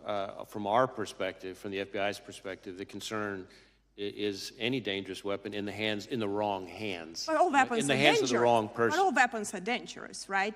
I'm sorry? All weapons are dangerous. Knives are dangerous, Sure. Explosives are dangerous. There are a lot of weapons are by their very but are we going to be definition confiscating, hunting rifles and rifles for millions of Americans? Do you think it's even feasible to do something like that from law-abiding citizens? It's not something I'm advocating. Okay, well, thank you. I appreciate that. So we have to go back. That was a catastrophic failure of security. That what's happened, recently with attempted assassination. Don't you agree with that? Well, I think former Director Cheadle has already publicly acknowledged that it was, I think her words were, a significant operational failure. Then we had, similar situation, a different, talking about bad optics. Speaker Pelosi at that time didn't want to have bad optics on January 6th, and we didn't have proper security here on January 6th. That was a catastrophic failure too. Are we looking at that? Any one conclusion was made from that? Have we made any adjustments? Because I know a lot of people, got hurt now just being here. With a lot of cases bringing up the Department of Justice, and a lot of them were really just law-abiding Americans that really just upset with the government, and they have a reason to do it. So I think we need to think about it before we prosecute, or instead of actually, looking how we can deal with real criminals and how we can have a proper security when we have events with so many people there. So did you have confidential human sources? I think you never answered that question on January 6th in the Capitol. Did you have some? I'm sorry, what's the confidential human sources. Did you have them on January 6th in the Capitol? Well, again, I'm never going to be getting into when and where we have or have not used confidential human sources. But are you willing to stand the record that you had no confidential human sources that went into Capitol on January 6th? As I've said consistently, I'm not going to get into where we have or have not used confidential human sources. I can tell you that if you are asking if the violence at the Capitol on January 6th was part of some operation orchestrated by FBI sources or agents, the answer is no. No, I didn't ask you that. I asked you, so did you investigate any confidential human sources? Did you do any investigation and looking at that? So you're not answering if you had any or not. So if you had potentially, did you do anything you needed to make sure to investigate that none of your sources did anything wrong? If they did wrong, they were prosecuted the same way, like you're trying to prosecute a lot of people that really, even in Supreme Court rule recently, that some unconstitutional charges. Let me just add that there have now been, I think, 180 individuals who've gone to trial, in addition to the 850 who've pled guilty. Right, but I think the problem is you put these charges, a lot of people would plead guilty. But let me say just quickly, because I only have 10 seconds, really. So I hope you will take seriously what you're doing. You know, related to the border security is also a crisis. You know, your vice president was a lead-in on that. Has she initiated meetings with you to lead, like weekly or monthly meeting where she actually get briefings from you as a leading border czar that had that function? Have you had that? Has she initiated any meetings on a regular basis with you? Again, gentlelady's time has expired. The gentleman can respond. Right. On this issue of confidential human sources, number one, I will say there is a DOJ OIG review that's underway that I think addresses some of these kinds of topics, I believe, but I won't speak for the Inspector General. Second, as to this suggestion, which I've heard all too many times, that somehow January 6th was orchestrated by FBI agents or sources, I will note that in addition to my prior comments, that there have now been 850-ish individuals who've pled guilty, another 180 who've gone to trial. They've all had access to defense counsel, discovery, all the things the Constitution and the rules provide them. It's been in front of something like 15 different judges, I think dozens of juries, and not one has given credence to this notion. And in fact, I don't think any of them have even really seriously tried to raise it. So it's not just my word for it. Look what's happening in the cases. Thank you. The gentleman from Colorado is recognized for 5 minutes. Thank you, Mr. Chairman. Thank you, Director Wray, for being here, for your testimony today, for the work that you do each and every day, and that your frontline agents across the country do each and every day to protect Americans, to keep our country safe. Also grateful for the work that you're doing in investigating the horrific events of July 13th and the attempted assassination of former President Trump, which everyone must and has condemned. I would first just ask, do you believe that the FBI has the adequate resources to ultimately ensure that your agency gets to the bottom of it and fully investigates this terrible crime? Well, we are devoting massive amounts of resources to this specific investigation. We have easily several hundred FBI agents, analysts, and professional staff working on it. It involves over half of the FBI's 56 field offices, almost every headquarters division. We even have some of our overseas offices working on it. You might say, well, why is that? Well, because some of the companies that involve accounts or purchases or communications or what have you that the shooter used are foreign companies, so we have to get evidence from overseas from those companies. I've talked about our lab a little bit earlier today. We've got our Office of Technology Division working on the digital devices. We have our Behavioral Analysis Unit, our BAU, working on helping us build out a profile of the shooter. I could go on and on and on. So it's all hands on deck on this case, as I think is appropriate. Now, when you ask about our resources, I've been public about the fact that the fiscal year 24 budget put us $500 million below where we needed to be to sustain current operations. And on FY25, the current House mark would put us significantly further back behind that and would result in significant risks across every program and our support to state and local law enforcement. We arrested something like 50 violent criminals per day, every day, last year. The current mark would mean more violent criminals on the street, more neighborhoods at risk. We have about a 1,300% increase in our investigations related to China and its targeting of us. And I can assure you, China's not cutting its budget. This would mean more threats from China. We have something like 300 to 400 investigations just into cartel leadership. And about hardly a week goes by when some FBI field office isn't seizing enough fentanyl to wipe out an entire state. Those cuts means more fentanyl on the street, more people dying. So the people who suffer the most are state and local law enforcement and the American people we're sworn to protect. And so let me look just forward to working with Congress, but we really need to be smart about what we're doing, and I think that would be a step in the wrong direction given the threat environment that we face. And I couldn't agree with you more, Director Wray, and of course we've talked about this during previous hearings in which you've testified And to be clear, that I think the budget that House Republicans have proposed, which is about a $325 million cut to the FBI, would do precisely what you've described and have deleterious impacts for public safety across our country. And House Democrats are certainly working to prevent those cuts from taking place. You've talked at great length about the events of July 13. There's justifiably a lot of public interest in the investigation, which we understand is ongoing.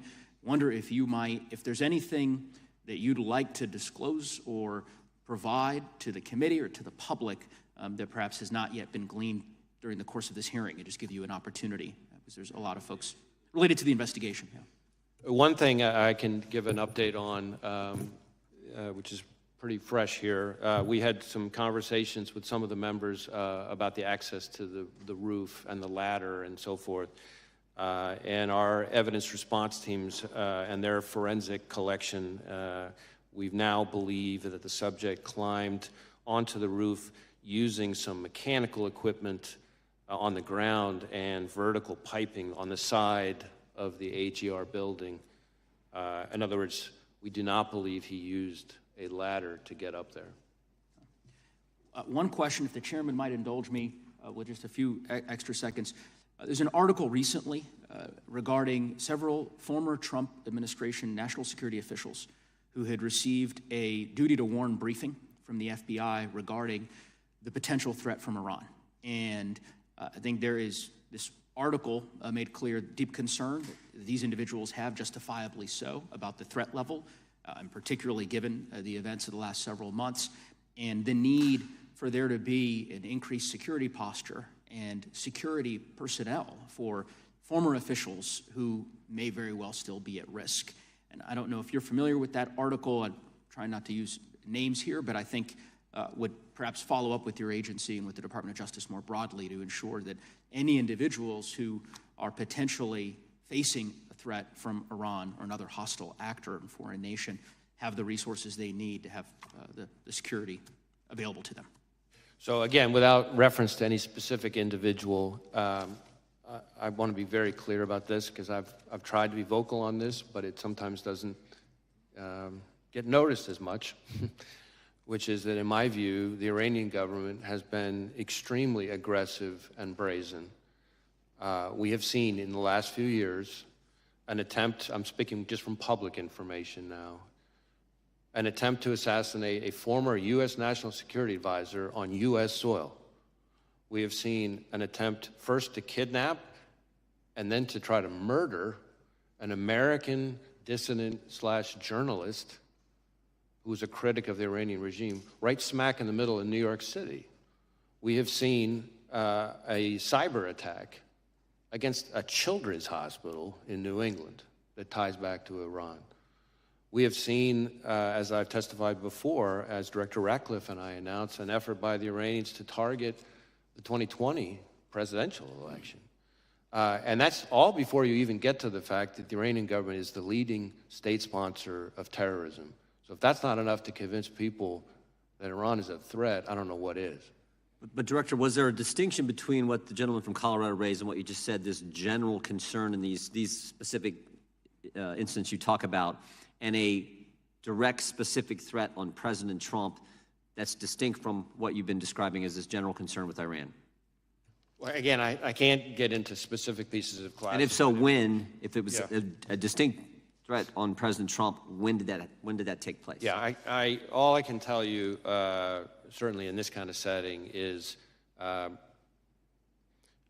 targeting of U.S. officials for the Soleimani strike is something that is a reality that the Iranian government has at times called for very publicly.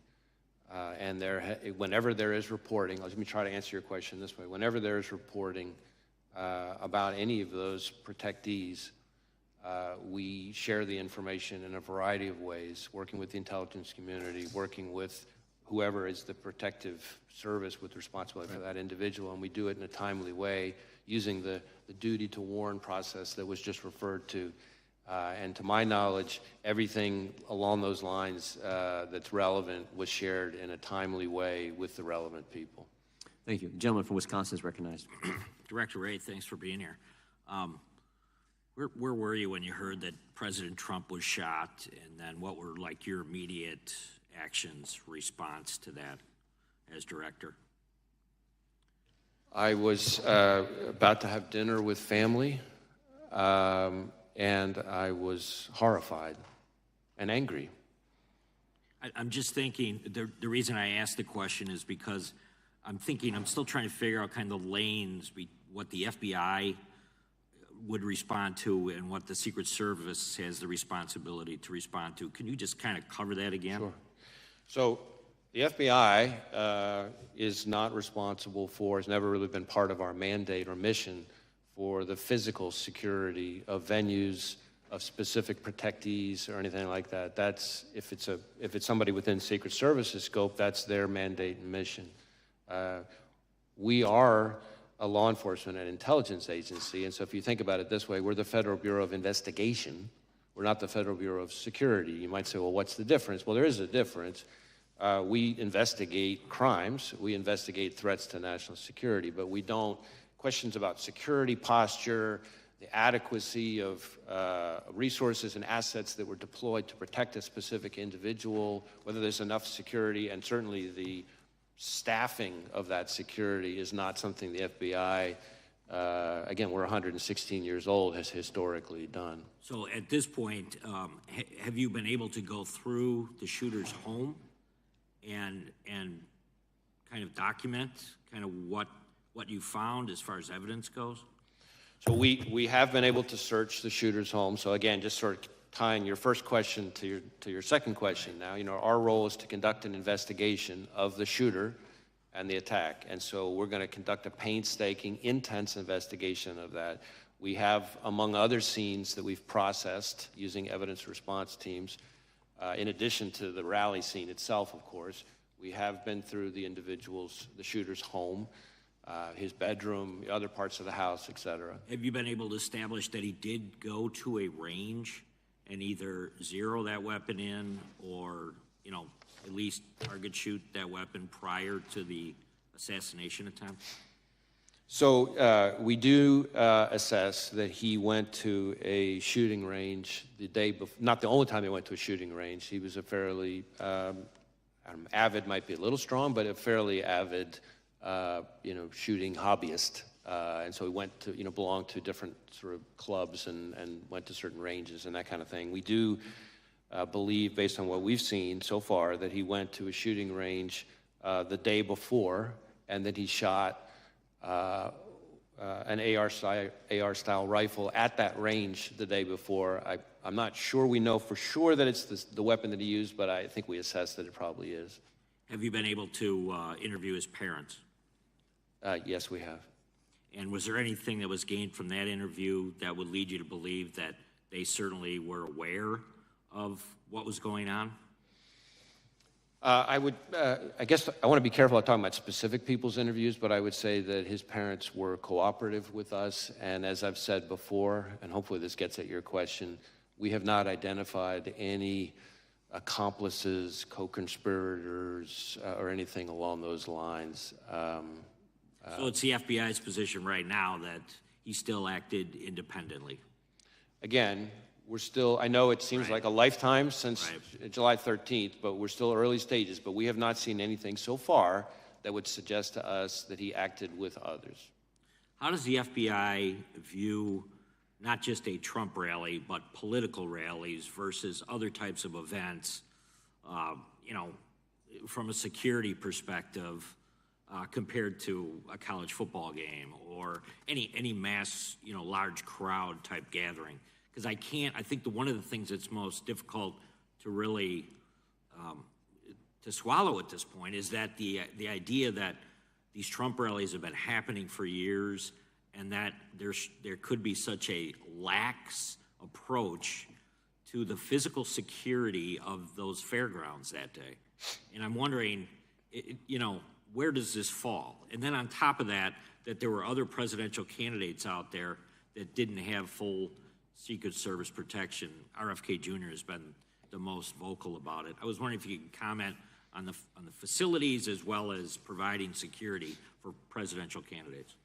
Well, again, I want to be a little bit careful to stay in my lane because, again, security posture and the adequacy of the security posture is really the core expertise and responsibility of agencies like the Secret Service. But certainly it is, I think, fair to say that outdoor events, whether they're political rallies or, as you say, you know, a college football game in an open stadium, a concert, these are places that are often, you know, particularly challenging to secure adequately because the range of threats that can face them are higher.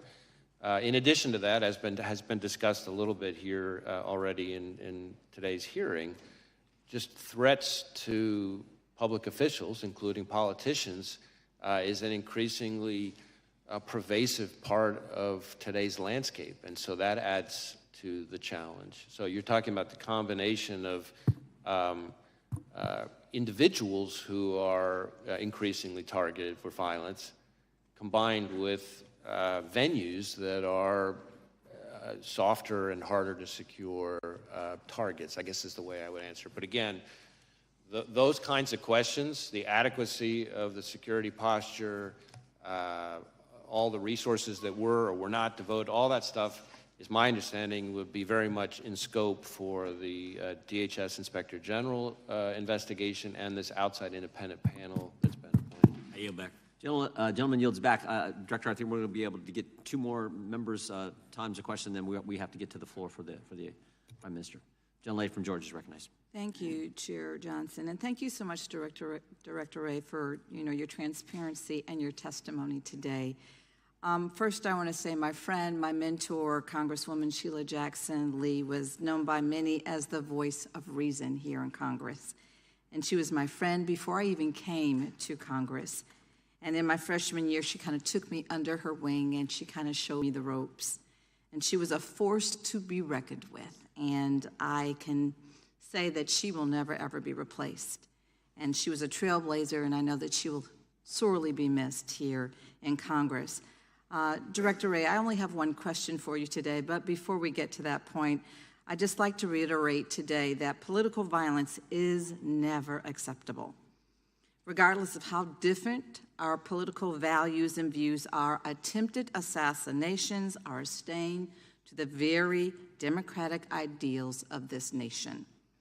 We have endured riots on Capitol Hill on January 6th, where a literal noose was erected on Capitol grounds, intended for then Vice President Pence and Speaker Emeritus Nancy Pelosi. Political violence against election workers, that has been expressed today. An attack on Paul Pelosi, Nancy Pelosi's husband. Threats against the FBI agents, as you have expressed, and prosecutors, and threats to the staff who serve the public every single day. Congressman Connolly's staff was targeted and attacked last year. And now we have the attempted assassination of a former president of the United States. All of this within just the last 3 years. This violence simply needs to end. The assassination attempt on Donald Trump was, by the grace of God, a failure. The weapon the 20-year-old man was able to obtain, an AR-15, generally has a shooting range up to 600 yards and shot Mr. Trump from almost 150 yards away. This weapon has the ability to kill multiple people in seconds. And sadly, Corey Compatore lost his life because of this man and because of this gun. Mr. Compatore's family will never be the same. Trust me, I understand that more than anyone else in this room. Is the near loss of a former president enough for this Congress to finally take action? Because there are 206 of us that are already standing in the wings, ready to take immediate action to ban assault weapons today. We need only 12 more of our colleagues to join us in courage and move the legislation to save lives of so many of the people that we are elected to serve by removing assault weapons from the hands of people who simply should not have them in their possession. We are crippling our democracy, and we are ripping apart our fellow Americans until we do. I ask today, because it is clearly it wasn't enough to take action when the lethality of assault weapons, we lost 26 and 7-year-olds and 6 teachers in 2012, when I also lost my son to gun violence, or 14 teenagers and 3 more teachers in 2018, nor was it enough when we lost 19 more children and 2 more teachers in 2022. Well, is it enough now?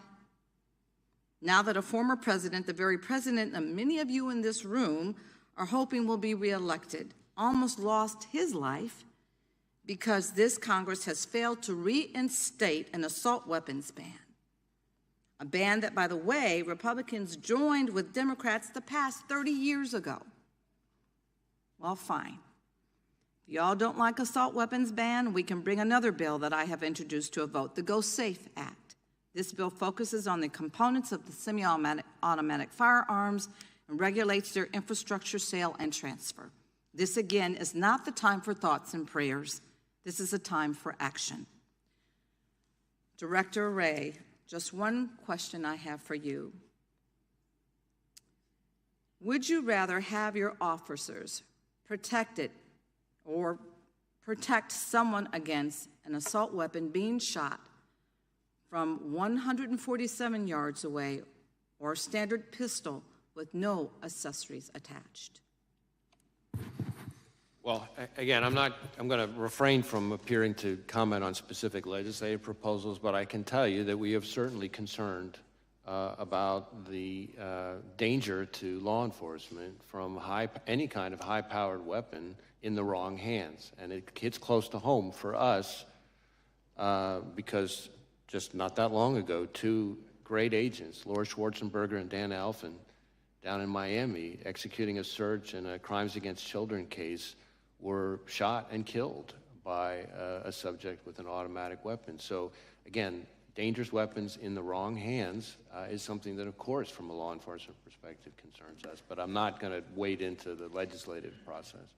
Well, thank you for that answer. I'd rather give our agents a fighting chance, and I yield back. Gentlelady yields back. Gentleman from Oregon is recognized. Thank you, Mr. Chair, and thank you, Director Wray, for being here today. So we spend $3 billion a year, excuse me, on the Secret Service, $3 billion. And it would seem that we could and should have had a better job done a few weeks ago on the 13th than what we saw. Will you have anything to say about correcting what are the obvious deficiencies in what the Secret Service did? Well, for the most part, the deficiencies or adequacy or inadequacy of Secret Service's performance, decision-making, resources, all that stuff is in the purview of those 2 other investigations. That is the DHS Inspector General and the outside independent panel that's been announced. Having said that, our investigation, which, as I've testified now, involves several hundred FBI employees and every asset we can bring to bear of the shooter, again, our investigations of the shooter and his attack, of course, involves interviewing law enforcement, including lots and lots and lots of Secret Service people. So we'll share all that with those reviews so that they can answer those questions. The reason I'm asking this is because this isn't the first time the Secret Service has been before Congress. There was a 435-page report issued in 2015 by Congress saying, fix yourself. They didn't.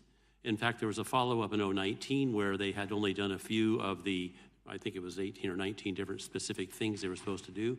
They'd done some, but certainly not all. There was another follow-up in 2022, and again, the Secret Service had not done what Congress had asked. I guess my question to you, Mr. Director, is what should Congress do? A 435-page report 9 years ago, and still the Secret Service didn't do what it was told to do then. Can you help, Director Wray? Because this type of performance is not acceptable. Well, I think even former Director Cheadle has acknowledged that this was a significant operational failure if there are ways for the FBI to be helpful beyond what we're already doing in terms of our investigation, we stand ready to try to be helpful. I do want to say, as somebody who's been in law enforcement for most of my career, I've worked with some just phenomenal Secret Service agents. Going all the way back to my time as a line prosecutor, and they have an incredibly hard job, and I have a lot of affection and respect for the men and women of the Secret Service. I'm sure you do, and I'm sure you're right. But the trouble is, when Congress says you need to do these 19 things and they don't, something needs to change. Now, the director has resigned, but you're going to be in a position, because your agency is doing such a careful review, to say a lot about what should have been done. I guess the real issue is much more of what the higher-ups in that agency are or are not doing. Perhaps that's on us. And we will share with those reviews anything that we come across that could be helpful or relevant to them for those questions. Let me quickly go to some details on the actual events. It appeared to a lot of us, as the Secret Service was taking former President Trump from the stage, that he was clearly still in view of everybody. And had there been another shooter, I didn't see him being protected. Are you going to raise that issue? I think that's really more in scope of these two other reviews. Let me go both of them. Okay, that's fine. Let me go to the shooter as he was on top of the roof. Apparently another officer from another police division saw him and quickly ducked down because the shooter aimed a gun at him. And then the shooter apparently, was he prone at the time he took the shot toward the president? So my understanding is that the local officer that we're talking about, with the assistance of another local officer, was able to kind of get up and see onto the roof where he observed the shooter, I believe, in a prone shooting position. The shooter then turned and faced him, the local officer, with the weapon. From the prone position. That's my understanding. And then he went back to the prone position. And this is all seconds before the shooter took his... But that entire time, the shooter was in the scope sight of the counter sniper, correct? That one I'd have to double check on. I know we've interviewed the counter sniper, but I'm not sure I know the answer. The counter sniper didn't take a shot until after the assassin attempted to shoot the former president and others. He got off 8 shots before the counter sniper shot the shooter. What's with that protocol? Can you get that fixed? Well, I really want to be careful not to be, given the scope of our investigation, somehow second-guessing the very difficult act and decision it takes for a counter sniper to kill another human being in that situation. It's all happening in seconds. So 8 shots. Yeah. And that was after he'd been seen for 20 minutes. I yield back. Thank you. Director, that's an important question, though, because you've talked to the counter sniper. And that, I mentioned this in our opening statement, that critical 5 minutes from 6:09 to 6:14, and what takes place there is critical, and I think that's what the gentleman was getting at, and we were hopeful that you could tell us something about your interview with the counter sniper. Yeah, I guess I want to distinguish a couple things. There is some individual, not law enforcement, I believe, who spotted the shooter on the roof a few minutes before, but I think law enforcement spotting him with the weapon on the roof is seconds before the shot. Okay, so that's important. Yeah, so there's two different things going on. I think what you're saying is it wasn't maybe that if the bad guy shoots at 6:11, then you're saying this encounter with local law enforcement that Mr. Bentz was just getting into happened just seconds before that and maybe not 2 minutes before that? That's my understanding. That, in other words, that there's different things here. There's an individual, at least one individual I can think of, not law enforcement, member of the public, who observed him on the roof. Not clear whether or not the individual saw a weapon or not, but saw him in a way that was concerning. That is some number of, not many, but like just a handful of minutes. I think separate from that, as far as law enforcement goes, in terms of a weapon, this local officer that we just talked about observed the individual, again, literally just seconds before the shooter took his shots. Separate and apart from all of that, roughly, I think, maybe a little less than or around an hour before the shooting, there were local law enforcement officers who observed the shooter, not up on the roof, not with a weapon, but with a, I believe, a rangefinder, kind of like you would use if you were playing golf or something, in a way that was odd and suspicious. So that started happening with local law enforcement beforehand. But in terms of shooter, meaning with the weapon, law enforcement, my understanding is that the first time that happened was this local officer climbing up on the roof seconds before. Again, we want that timeline. I think the committee wants that timeline and communications that were taking place in that short period of time. Again, as I've said with everything else, I really want to be careful. I'm leaning in, trying to share as much as I can here. Facts are evolving, things may change, but we are working on a timeline, among other things. Committee will stand in recess until after the Prime Minister's remarks conclude.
Committee will come to order. The gentlelady from North Carolina is recognized for 5 minutes.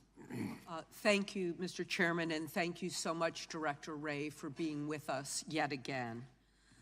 As you know, we've seen a disturbing rise in domestic terrorism and far-right extremism across the United States, and we've heard from you several times about this.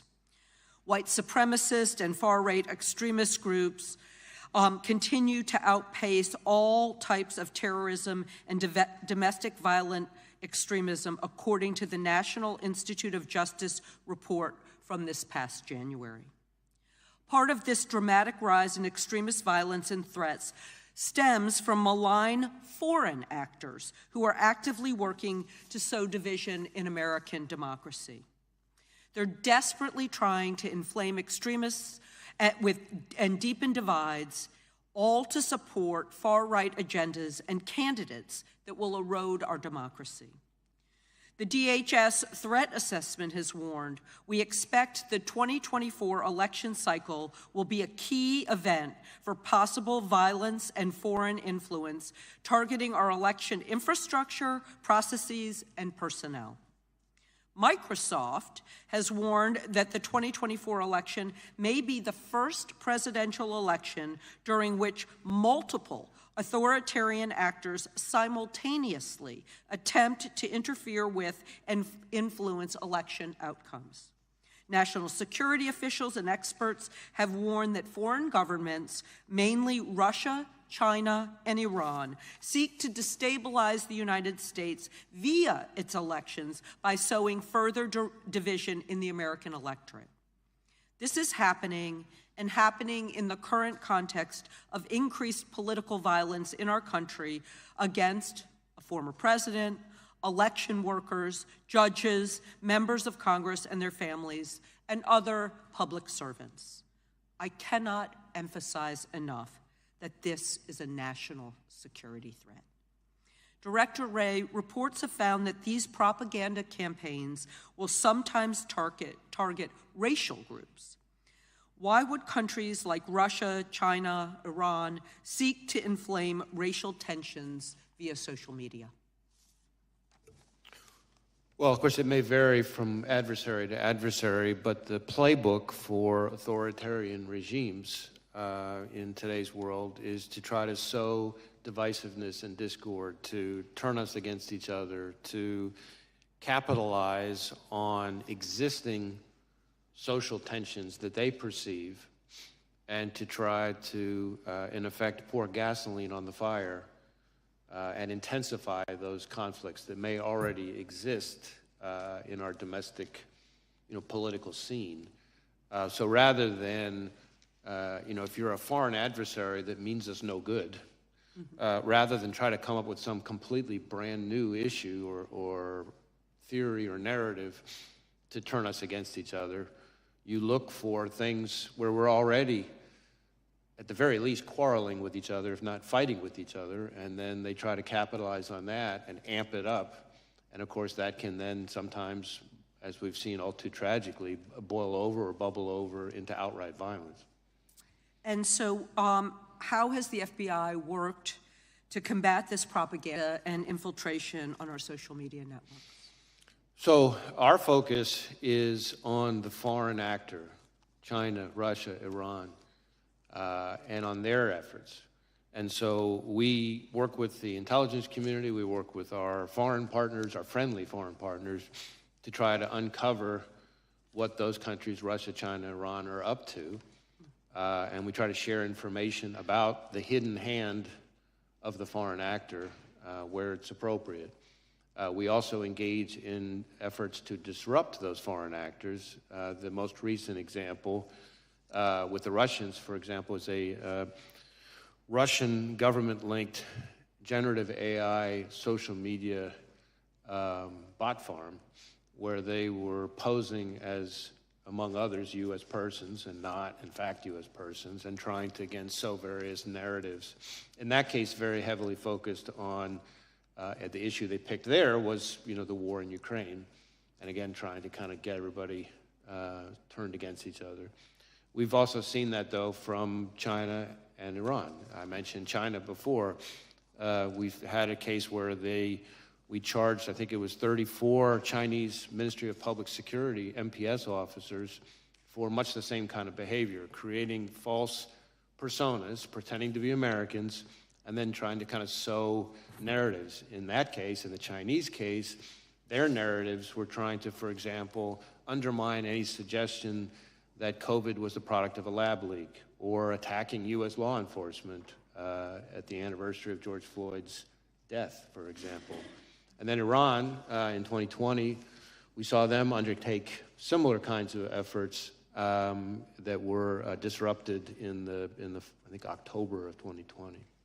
Thank you, and I yield back. Gentleman yields back. Gentleman from Virginia is recognized for 5 minutes. Director Wray, thank you for being here, and thank you for the information that you've provided today. I greatly appreciate it. This event that occurred, the attempted assassination of President Trump on July 13th in Butler, Pennsylvania, was a level 5 alarm alert to this country that our elected officials, our leaders, the president, the former president, are not safe, and we need to reevaluate from the ground up exactly how we are to go about providing that protection.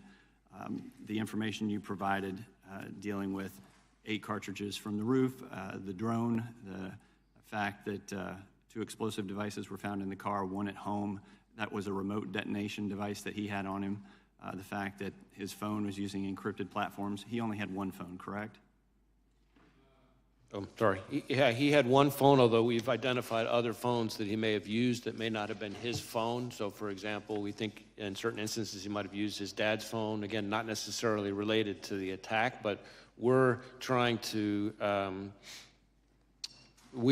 make sure that we process and exploit every device he could have used. And we keep, which is part of why I keep making this point, which I know you all are probably tired of me making, about this being an ongoing investigation, because we keep identifying new pieces of equipment, new accounts, what have you. And the fact that you are in real time informing us about what you're finding as you're performing this investigation is very helpful, and clarifying the fact that he went to the range a day before and shot an AR. Now, my understanding is that the AR he used on the 13th was his father's. Is that correct?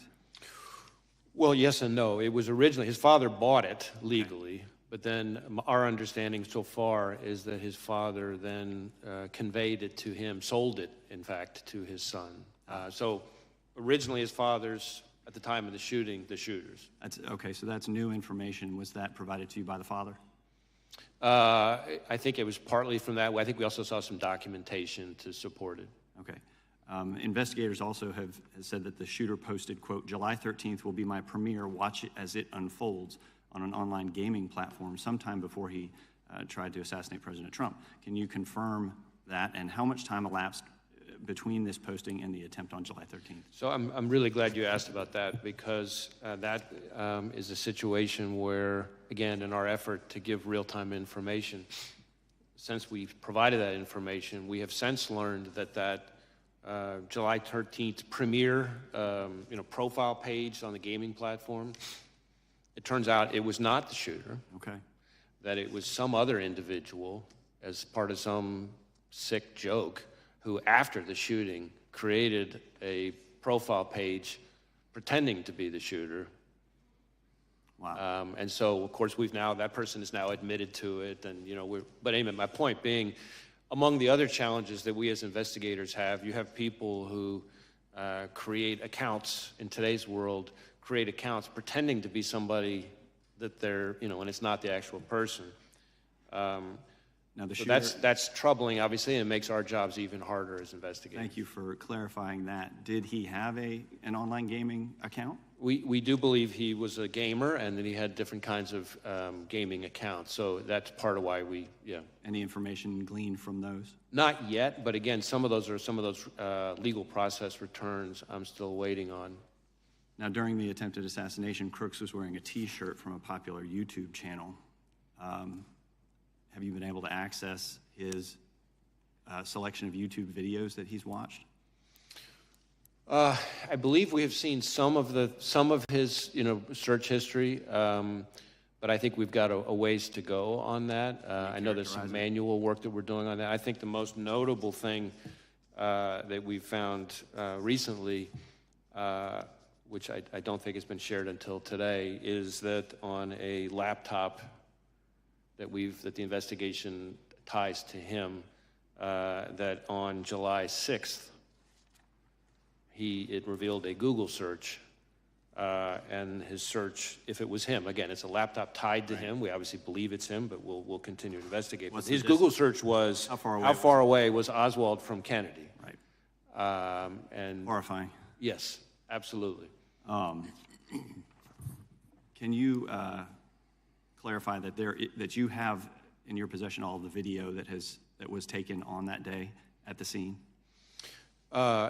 We've collected mountains of video.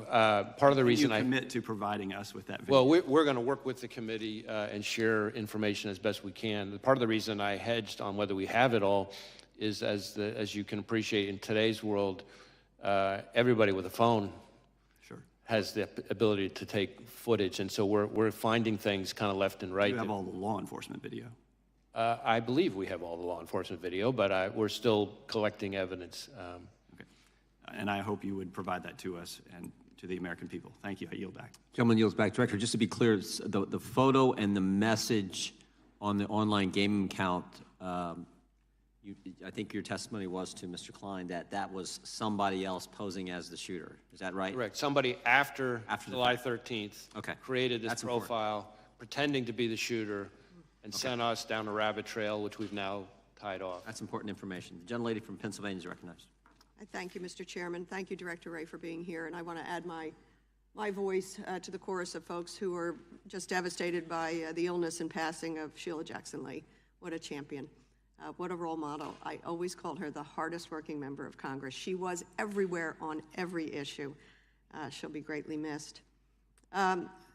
Director Wray, I thank you for what you said earlier, which is leaning in. This is such an extraordinary set of events. The attempted assassination of Donald Trump, the stealing of the life of a father, a firefighter, somebody who protected lives, Corey Comparator, serious injuries to 2 others. So I thank you because you are trying to give us what you can without jeopardizing the investigation, and I think that's very helpful. Did the shooter also investigate other high-profile folks? We had heard some reporting around that early on. Well, you say investigate other folks. I think this is a place where we still have a lot more work to do. Part of what we did find was a bunch of cached images of a variety of public figures. But again, cached images are those images that you get when you pull up a news story from any number of news sites. If there are photographs in the article, those images are automatically put into the cache on your computer. So it doesn't necessarily mean that you were searching for that person's image. We do have the fact that starting around, at the least around the period early July, so the search that I just mentioned related to Oswald and Kennedy, that's about July 6th, which is the same day we believe that he registered for the rally. And the day before, he traveled to the grounds for the first time. And so I think there is a certain amount of searches related to former President Trump that during that period we're seeing, consistent with some kind of planning or reconnaissance, if you want to call it that, in advance of the rally. But that's sort of confined to that, or concentrated, maybe is a better word, in that July period, after the announcement of the rally and before the shooting. Can you speak to the conveyance of the gun? So this is a 20-year-old young man. His father owned the gun originally, AR-15, am I correct? AR style, yeah. AR style. 20-year-old man. When did the father sell the gun to him? And what documents do you have? How much money transpired? What date was it? Yeah, I do know that, I know, we believe, based on what we've seen, that his father, after purchasing the gun legally, sold the gun to his son. I don't know that I have the date of that transfer or the amount of the transfer, although we may be able to get that to you as a follow. I just don't have it in front of me. Do you know when the father bought it? We know. I don't, as I'm sitting here testifying in front of you, I don't have that Okay. in front of me, so I don't have it at my I'm fingertips. just wondering if it's proximate to this event. I do not believe that the gun was purchased, that is the gun that was used. I do not believe it was purchased particularly close in time to the shooting. But how far in advance? It may have been a year before, give or take. But again, we'll go back and double check that on you. I do know that on the day of the shooting, at about 1:30 p.m., he bought 50 rounds of ammunition. So if you think about the day of, or if you back up a little bit, so the day before he goes to the shooting range, the day of he goes to the grounds the morning of the event for, I think, around an hour. He buys the ammunition at around 1:30. At around 3:50 is when he's back on the grounds of the rally, and that's when he used the drone that I've talked about already today. And then, of course, fast forward till just after 6 o'clock when the worst happened. And we had thought maybe over the weekend there was a conversation around a classified briefing for members. I hope that will happen as soon as it's feasible for you and for the other agencies involved. And he got off 8 shots, and the reporting is that that was in under 6 seconds. He got off 8 shots, fatal to one. My question that I'll leave you with, and I know I'm over time, Mr. Chairman, is we all decry political violence. We decry any violence, but we decry the rise in political violence. What can you tell us that we could do better? What do you need for you to be able to help this country reduce the political violence tendencies?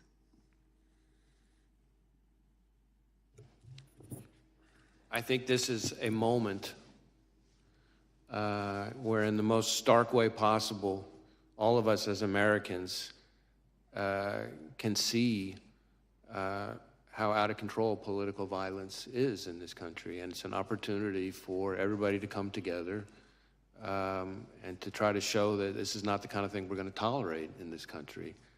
The FBI's role is to focus on violence and threats of violence. But there is a role for others in the public square to address how people communicate in this country. And every day in our jobs, we see in social media, in terms of threats that we get, thousands and thousands and thousands and thousands and thousands of tips reported to us, and the language that's out there is just mind-bogglingly hateful and violent sounding. People sometimes, as figures of speech, use expressions that are very violent expressions, and so that is a part of it. We can all do better in kind of being a little more thoughtful and measured in our language. But again, the FBI's, we got to stay in our lane. Our lane is the violence and the threats of violence. There's a role for everybody as Americans to try to see if we can take the temperature down. Great, thank you. And thank you for the extra time. I yield back. Gentleman from North Dakota is recognized. Thank you, Mr. Chairman.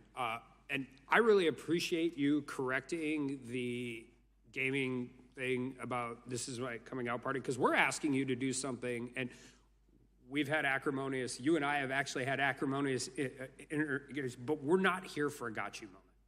We're just not on this. And we're asking you to give us information before the investigation is complete. My only recommendation or suggestion would be when that happens, don't necessarily wait till you ask, because don't wait for us to ask. Because and I'll go through why in a second. I appreciate you coming in. I appreciate you telling us things. I appreciate you guys going against essentially your normal policy of waiting until an investigation is done, because the American people need to know it. But here's why. There's a guy with a rangefinder walking around that everybody noticed and then couldn't find. You know, he scaled to the top of a roof within 150 yards line of sight to the presidential, Republican former presidential candidate by climbing a drain pipe, and then you said some equipment. He was being pointed out by rally-goers everywhere they could, and nobody could figure it out. There's maybe supposed to be local law enforcement in the building, either upstairs or downstairs, and all of this is going on. And I was talking to a colleague of mine yesterday on the floor, and it's like, I hate the conspiracy theories that come out, but this is not the FBI's purview. This is the Secret Service's purview.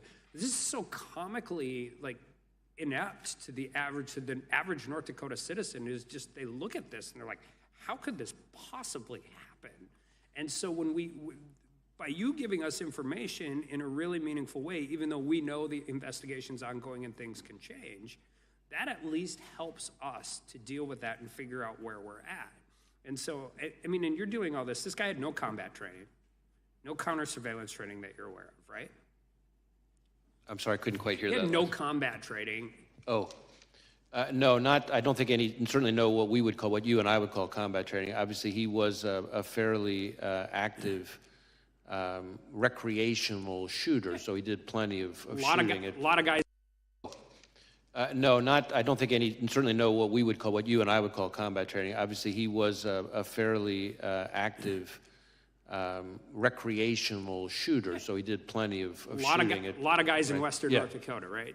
I mean, all of those different things. And somehow we came within under of an inch of a presidential candidate being shot and killed within 100 days out from an election. And when you look at it, so I just want to be really clear, because there is a lot of this. There is no evidence of another shooter, right? I mean, another shooter. Yeah.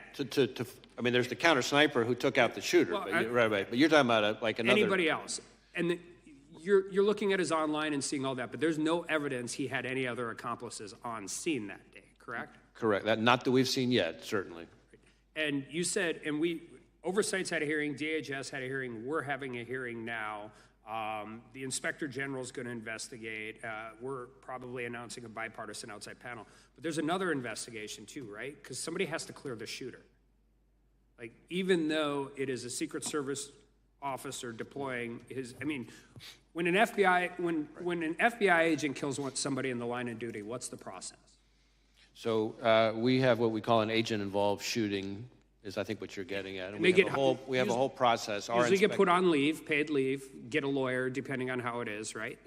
Some of those things depend, but we have, our inspection division does a shoot review of each time when there's one of these situations. And they sometimes have to coordinate with local prosecutors who are also doing some kind of review. But so yes, Secret Service would have a similar kind of process for the counter. I mean, because you have to actually establish one of the defenses to homicide. Just like, I mean, you don't do it in a court system the same way everybody else does, but you have to justify that shooting was justified.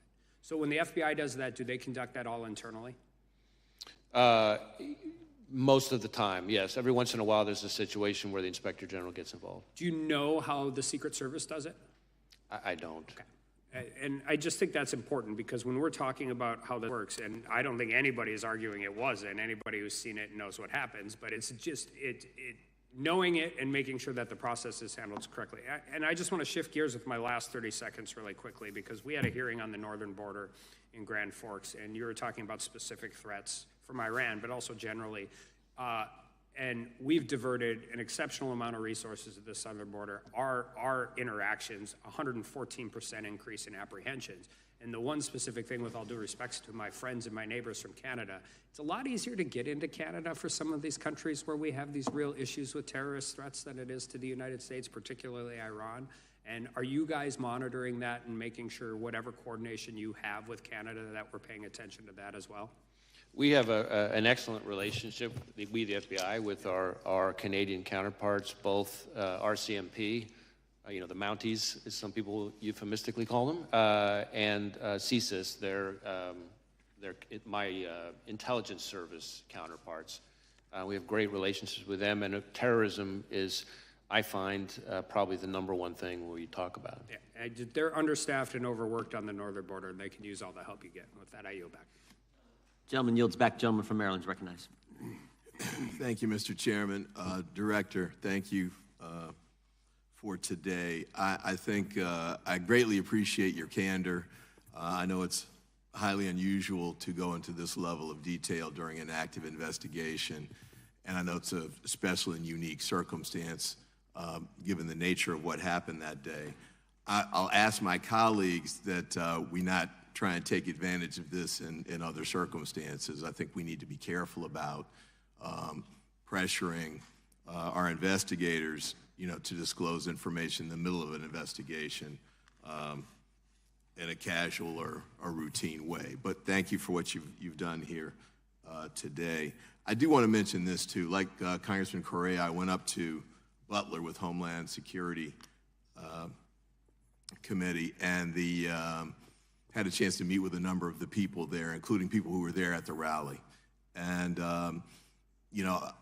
several of them were elected officials. In fact, one of them that spoke with me a lot was sitting directly behind Mr. Trump when he was shot, and she had video that she'd taken, and she'd love to share it with you all. But she mentioned a couple of things, too, that I hope you all will have a chance to have conversations about. And I know some of it's going to be in the Secret Service lane, some's going to be in the FBI lane. But one of the things she talked about was the fact that the day before the shooting, she and other officials in the town and people who just wanted to prepare the stage showed up and started working on putting the bunting up and decorating it. But the point she noted was that none of them had been vetted. There was nobody there to keep an eye on them and make sure that everything that was being done was appropriate. And she actually sort of thought in the context of hearing that a gun was found, or a gun was perhaps hidden at the site before the shooter was able to get it and use it. I don't know those details, but those are some of the things that came up that day. She also mentioned that there was sort of the outer perimeter. So you had a perimeter around the stage that the Secret Service had set up. Beyond that, you had a field, and then you had the building where the company was, and the shooter got on the roof. Apparently, there was a sort of a second level of a perimeter there that wasn't particularly restricted from an access standpoint, as with the street that was just beyond that. So she raised, and another elected official raised as well, issues about security that may actually kind of get into what you're talking about, whether the ladder was there, how the guy got on the roof. There are all sorts of issues with respect to that. And there was a lot of people, as you said, that had videotape. I talked to 3 that were showing me videos while I was standing out there in the grounds. But I had a couple of questions to ask of you briefly. Apparently, there was no Secret Service recordation of communications during that day. There's no radio runs, we call them, but there's no tapes. Do you know if there are any recorded conversations among law enforcement from that day? I don't know the details of that. I believe there may be some, but I don't have in front of me exactly what we've seen or heard. Okay. And then with respect to email communications, there were a lot of issues about, because my personal view, having gone to the site, was that they just shouldn't have had the rally there. It should not have been permitted. I thought there were just too many roofs. He picked one, but there was like a half dozen others that he could have picked on the other side of the field.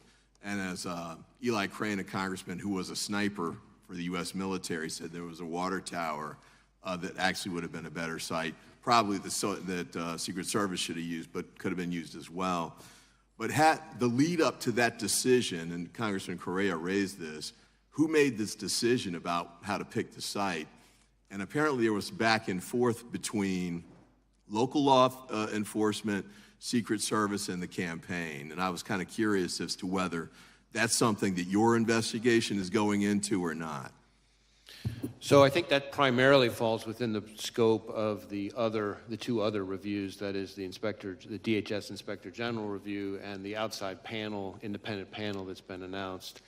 Certainly we are interviewing law enforcement personnel, but the security preparations, the adequacy of the security preparations. That's the other lane? That's the other lane. All right, I only got 15 seconds left. Quick question for you with probably not a quick answer, but this scenario is kind of the worst case scenario from a couple of standpoints. Got a lone wolf shooter with no red flags that we've heard of so far. Nobody should have known that this was coming. He didn't have a criminal record and that sort of thing. Easy access to an assault weapon. I had a discussion like this with, I think, Congressman Roy and Congressman Bishop several months ago. What is it we can do to try and preempt those kinds of scenarios? We've got gun violence all over the country, including in my district. This is one example, but this scenario is the worst possible that I can think of from the standpoint of no intervention prevention efforts that can be put in place to try and address it. But I'm kind of curious if you have any thoughts to the contrary on that. I don't know that I have any magic solution to the problem, and I certainly don't want to be proposing legislative ideas. That's not really my role. Certainly, dangerous weapons, especially high-powered weapons, in the hands of the wrong person represent a real concern for law enforcement, including to law enforcement, sometimes as the victims, as we saw very tragically down near Miami with 2 of our agents killed. That's probably all I can say on that. I do, while we're on the subject of firearms, Mr. Chairman, I have an answer to Congresswoman Dean's question. I might as well give it now, which is about the purchase of the firearm. I'm told that the father purchased the firearm in 2013, so quite a while ago, and then he sold it to his son in October of 2023. Thank you. Thank you, Mr. Chairman. I yield back, and thank you, Mr. Director, for your great work. I'd ask unanimous consent that we enter into the record a statement from Representative Kelly and some questions for the Bureau. Representative Kelly represents Butler. Actually, that's his hometown. So without objection, those will be entered into the record, and we'll make sure you get those, Director. The gentleman from New Jersey is recognized. Thank you, Mr. Chairman.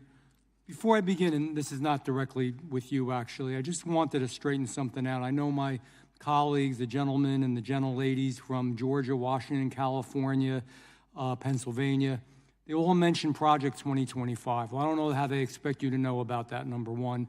I'm pretty damn involved. I don't really know a whole lot about it.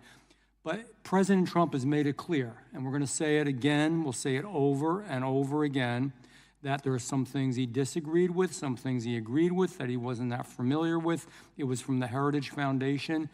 And that was just raw politics, to be honest with you. It was just because 2025 has some things in it that they believe are really going to offend American people, and it very well may. And so they want to pin it on the presidential candidate. He didn't author it. He didn't condone it. He didn't put his seal of approval on it. It's getting old. It really is. We do this with other things. Just like in this committee, when anything goes wrong, anything, somehow Donald Trump's name has to be brought into it, and it gets tiring. It's politics over reality.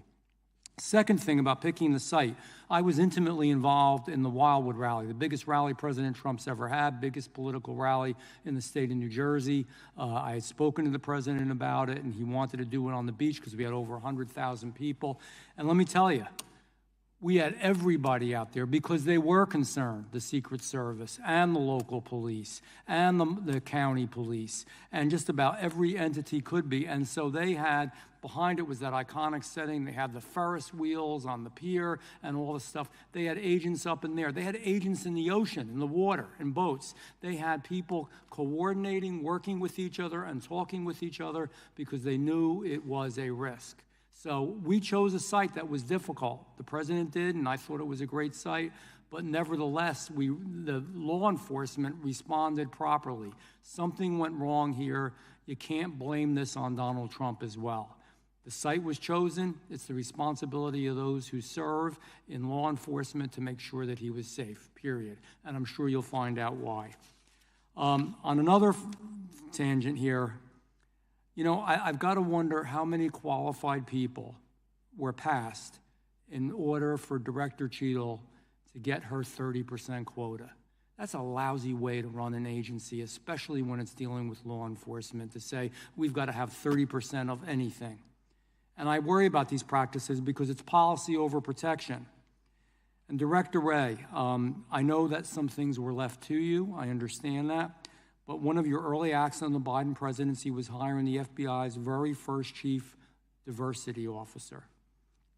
And since that time, and even before your time, and you're going to disagree with me, but respectfully, I'm going to disagree with you. Recruitment standards under your lead has resulted in deterioration in many areas, including physical fitness, illicit drug use, financial irregularities, mental health issues, full-time work experience, and integrity.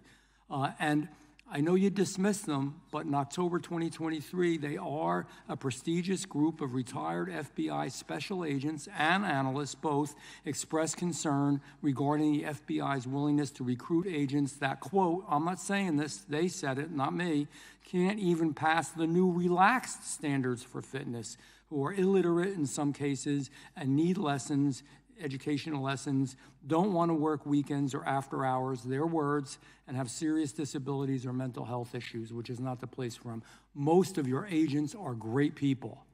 I love them. I love them for what they do. I'm not criticizing most. But these new standards, don't you think this is a hindrance and reduces the morale of the vast majority of good people that you have in the FBI? And I ask you for a quick answer because I have a few other things. So I respect our retired agents. Many of them come to our graduations now, and I can tell you emphatically that they are mistaken. Those who think that we have lowered our standards, whether it's on physical fitness or anything else, are mistaken. And you can prove that. The facts back me up on that. The standards are the same today as they were a decade ago. I'll give you they've changed in some ways that are appropriate. In fact, the physical fitness standards, depends on how far back you go, but the physical fitness standards that our current graduates have to graduate from Quantico actually exceed some of the physical fitness standards that were in place if you go back far enough with some of our retirees. But what I would tell you, I think part of the reason there's confusion, and again, I accept that these folks are raising their concerns in good faith, but we have actually access to the facts. And part of the reason I think there's confusion, just take the physical fitness thing as an example, is that before you had to pass the physical fitness test before you showed up to Quantico. Now you have to pass it in order to get a badge at Quantico. The standard hasn't changed. You still have to pass the same test, the same 12-point standard, et cetera. All that stuff applies.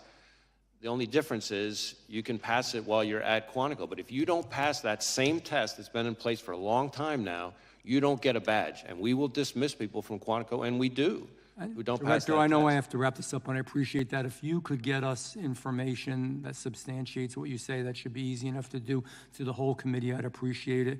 You know, feelings in this administration are more important than functionality.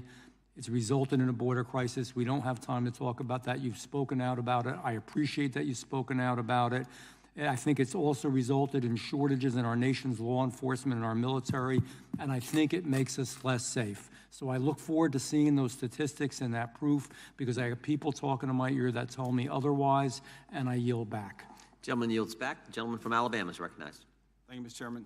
Director Wray, I appreciate you being here today, and I certainly appreciate your forthcomingness and giving us information that I think that the American people want. And, you know, to me, you have a very difficult job right now.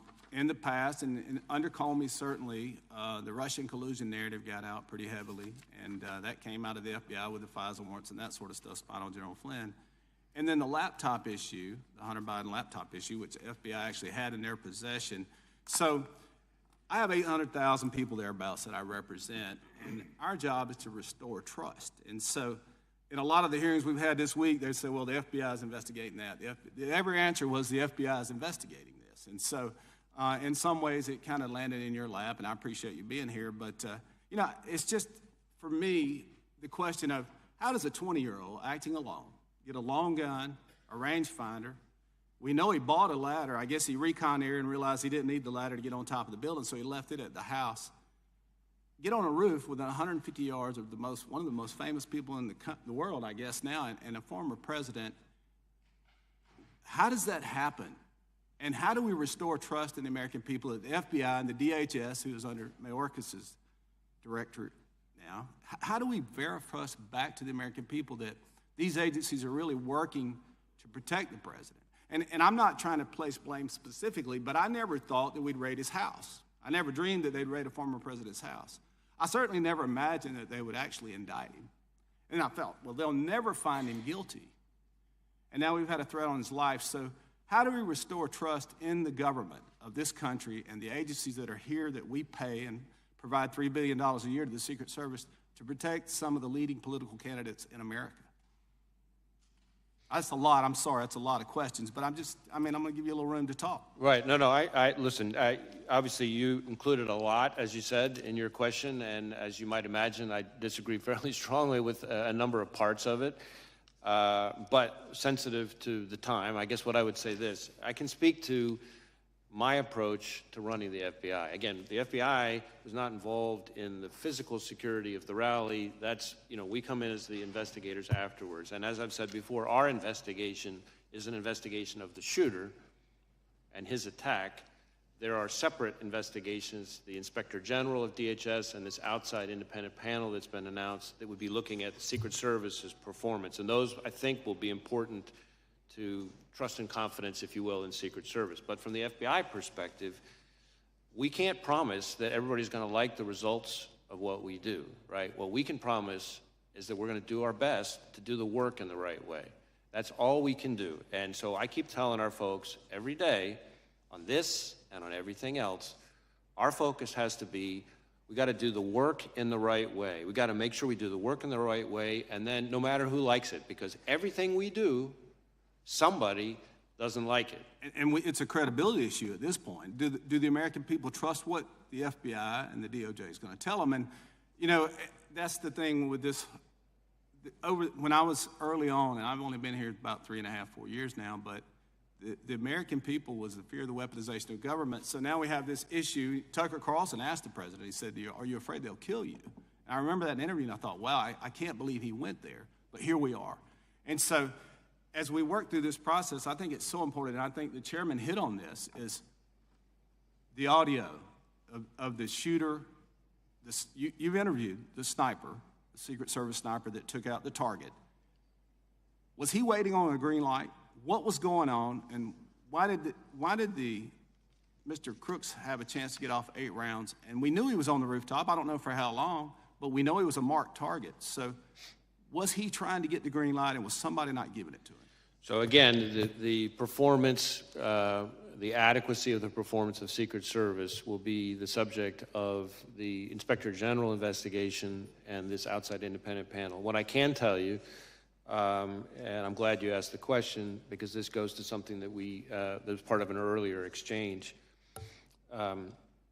The first time that anybody from law enforcement saw the subject on the roof was a few minutes before the shooting. Not with a gun. They didn't, at that point, right, they didn't, right. But local law enforcement, a few minutes before, saw him on the roof and started radioing. Did he have a backpack going up the roof?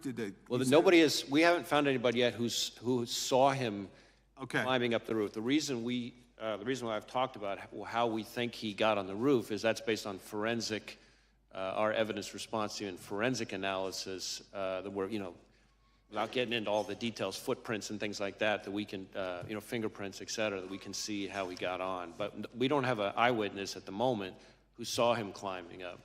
So a few minutes before the shooting, local law enforcement saw him on the roof. Again, no weapon identified at that point. A few seconds before the shooting is when the law enforcement officer that I've talked about already is the one who was assisted by another officer who saw up on the roof, saw the shooter in a prone shooting position with the gun. He turns. How long did that happen before? That sighting, that is the first time, to my knowledge, the first time anybody from law enforcement saw him with a weapon, that is seconds before he shot at President Trump. Thank you, Mr. Chairman. I yield back. So did the counter sniper not see the bad guy, the shooter, until after he fired a shot? You mean until after the subject fired a shot? Until after the shooter? Yeah, I don't know the answer to that. It's possible we've already determined that, but as I sit here right now, I don't have that. But I can, yeah. I think that's the logical next question with where the gentleman from Alabama's question was going. The gentleman from California is recognized for 5 minutes. Director Wray, to the best of your understanding, how close did the assassin's bullet come to killing President Trump?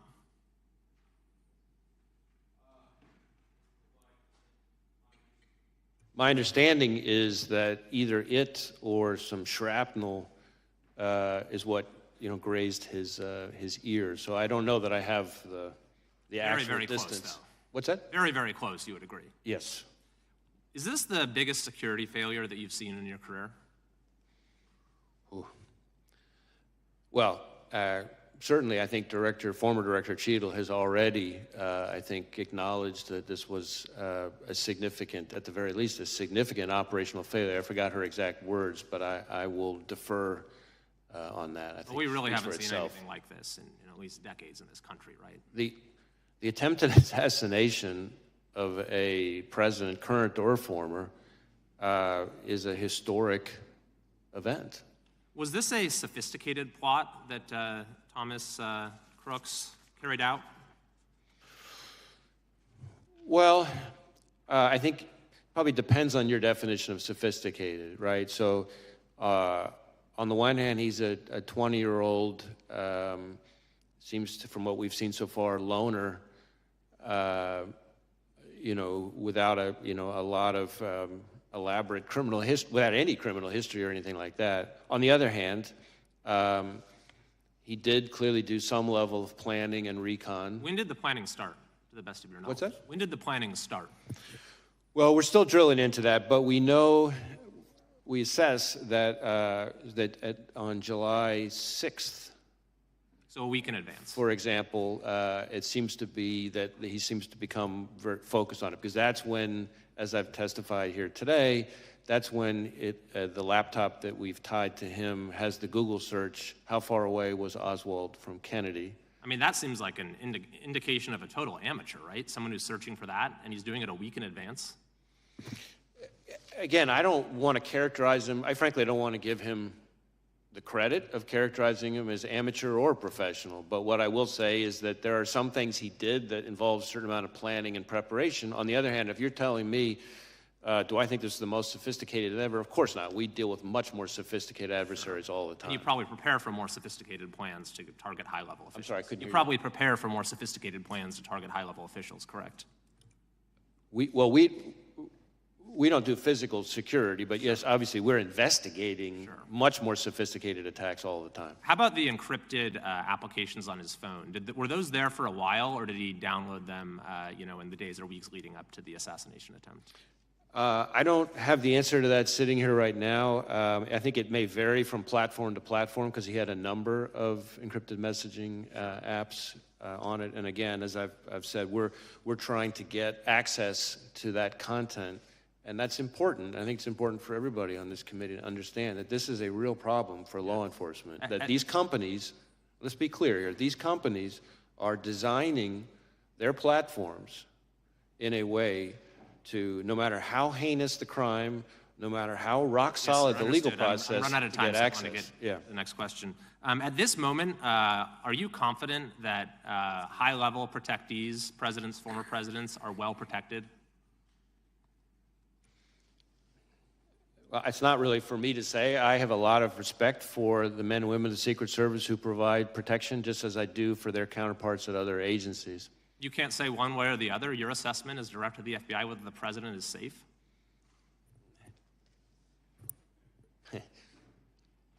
I'm not an expert on protective details and physical security. What I would tell you is that we have a very robust system for sharing threat information with those agencies, and that in my experience, the men and women of the Secret Service are professionals who are hardworking, who are literally willing to take a bullet for their protectee. You mentioned a thwarted assassination attempt against former President Bush. Are there any other thwarted assassination attempts against current or former presidents that you could discuss?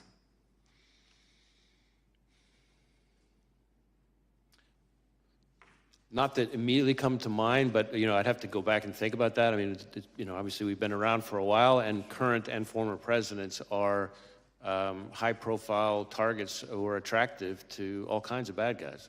There's also been reports that the shooter's parents called local law enforcement to say he was missing on the day of the shooting. Is that correct? And if so, Is that something that you would see as a sort of a natural thing for them to do? It seems like a 20-year-old who's been missing for a few hours, maybe his parents don't, first thing they do, call the police. What was going on with that situation?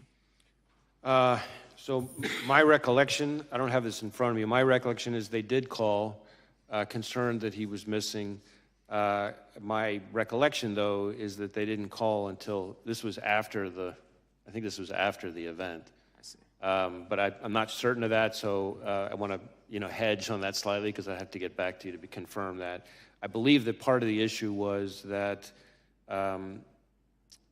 when he last saw his father, he, I think, indicated to his father that he was going to shoot at the range. And then, of course, he didn't go to the range and he didn't come back from that. And so I think that may have added to the level of concern. Thank you. I yield back. Gentleman yields back. Gentlelady from Wyoming is recognized. Thank you, Mr. Chairman. Director Wray, I'm going to go a little bit different route with my questioning. In testimony before the Senate Judiciary Committee in December of last year, you stated that the FBI is, quote, especially concerned about the possibility of Hamas supporters engaging in violence on the group's behalf, end quote, and that the threat from a, quote, terrorist organization who may exploit the attacks in Israel as a tool to mobilize their followers around the world, end quote. We've seen a lot of conduct today that I think is concerning to many people in terms of Hamas terrorists and their sympathizers. Reports have surfaced alleging that many of the groups intimidating and violating the civil rights of Jewish American students, like the Students for Justice for Palestine, received guidance and financial support from American Muslims for Palestine, and that AMP's directors allegedly have links to groups which fundraise for Hamas. Director Wray, is the Bureau aware of or investigating whether these groups violating the civil liberties of Jewish Americans are connected to or affiliated with Hamas or other terrorist organizations? So we are investigating a lot of attacks and threats against the Jewish community. I've been very vocal on how big a concern that is, and certainly that was already heightened even before October 7th, and since October 7th, it went to a whole nother level. We are actively engaged with Jewish community, both locally and nationally. When it comes to foreign terrorist organizations and their role, or foreign adversaries and their role, we are looking hard to see if we can find linkage, for example, funding or things like that. Nothing that I can report at this time, but it's something. But you're investigating it. It is the kind of thing that we're looking for, absolutely, because we know that there's an interest in their part to foment. We're watching it in yes. real time today. Right, yes. There are other reports that Mayor Bitar, National Security Council Coordinator for Intelligence and Defense Policy and Deputy Assistant to the President, was an active member in Students for Justice in Palestine at Georgetown University, which is one of the groups alleged to have ties to Hamas. Is the Bureau investigating whether the Biden-Harris administration is compromised by pro-Hamas groups and organizations? Well, again, we're having quite a number of Hamas-related investigations. I'm asking specifically about whether you are investigating whether the Biden-Harris administration has been compromised by pro-Hamas groups. There's nothing along those lines that I can think of to report. I also want to talk to you a bit about the FBI's investigation and involvement with the Russia collusion hoax. And the FBI was involved with that because of its potential relationship to election interference. Is that correct? The FBI's involvement in investigating the Russia collusion hoax. That was because there was concern about election interference. Is that correct? Well, the FBI was involved and staffed as investigators the Special Counsel Mueller investigation into efforts by the Russian government to influence and interfere. With the election, correct? Yes. All right. So is the FBI investigating what just happened with Joe Biden being forced out of the race after winning the Democrat primary as election interference? Is the FBI investigating that right now? I'm not aware of any investigation along those lines. Okay. Director Wray, it was reported in March that the FBI's Foreign Influence Task Force resumed communication with social media companies. And an FBI spokesman has stated that, quote, in coordination with the Department of Justice, the FBI recently implemented procedures to facilitate sharing information about foreign malign influence with social media companies in a way that reinforces that private companies are free to decide on their own whether and how to take action on the information, end quote.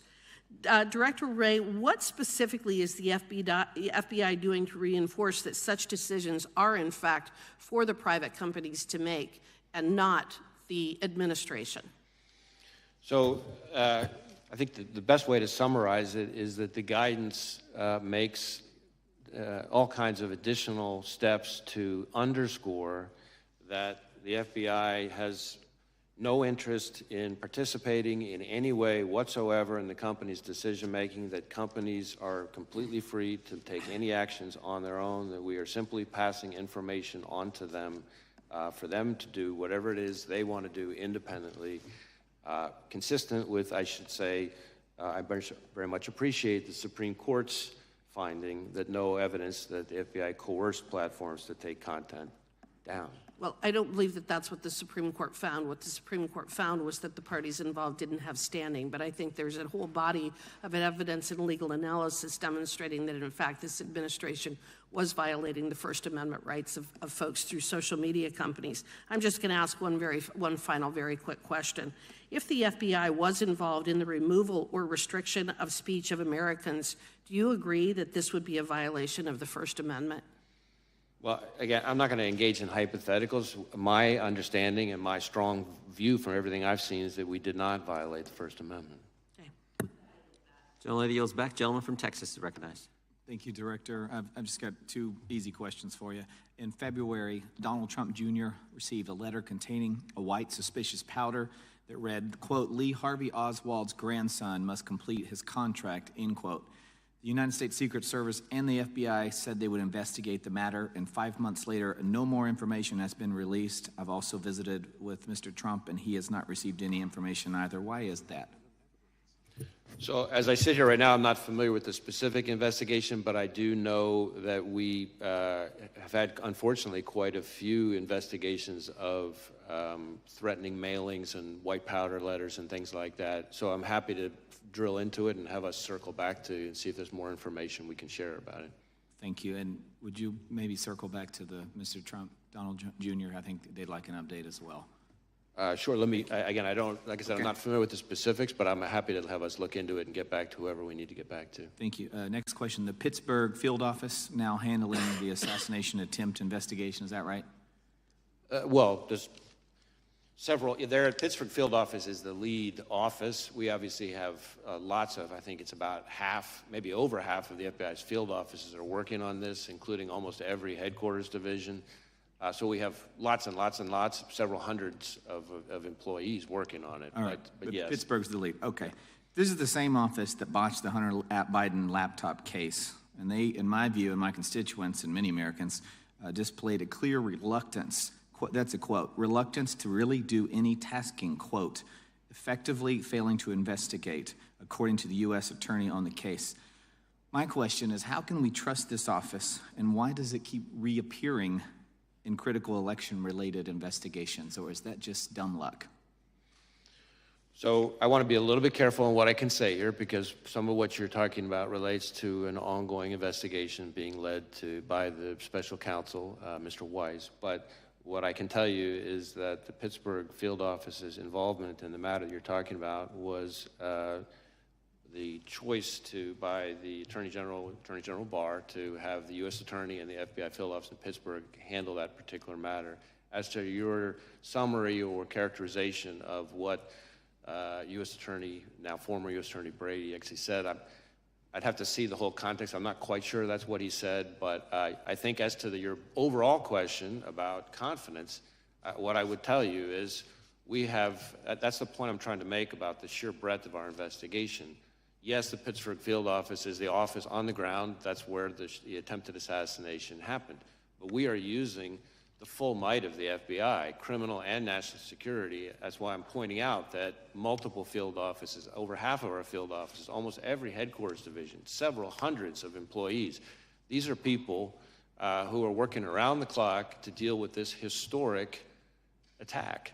And I have the utmost confidence in those hundreds of employees, agents, analysts, and professional staff, and the American people should too.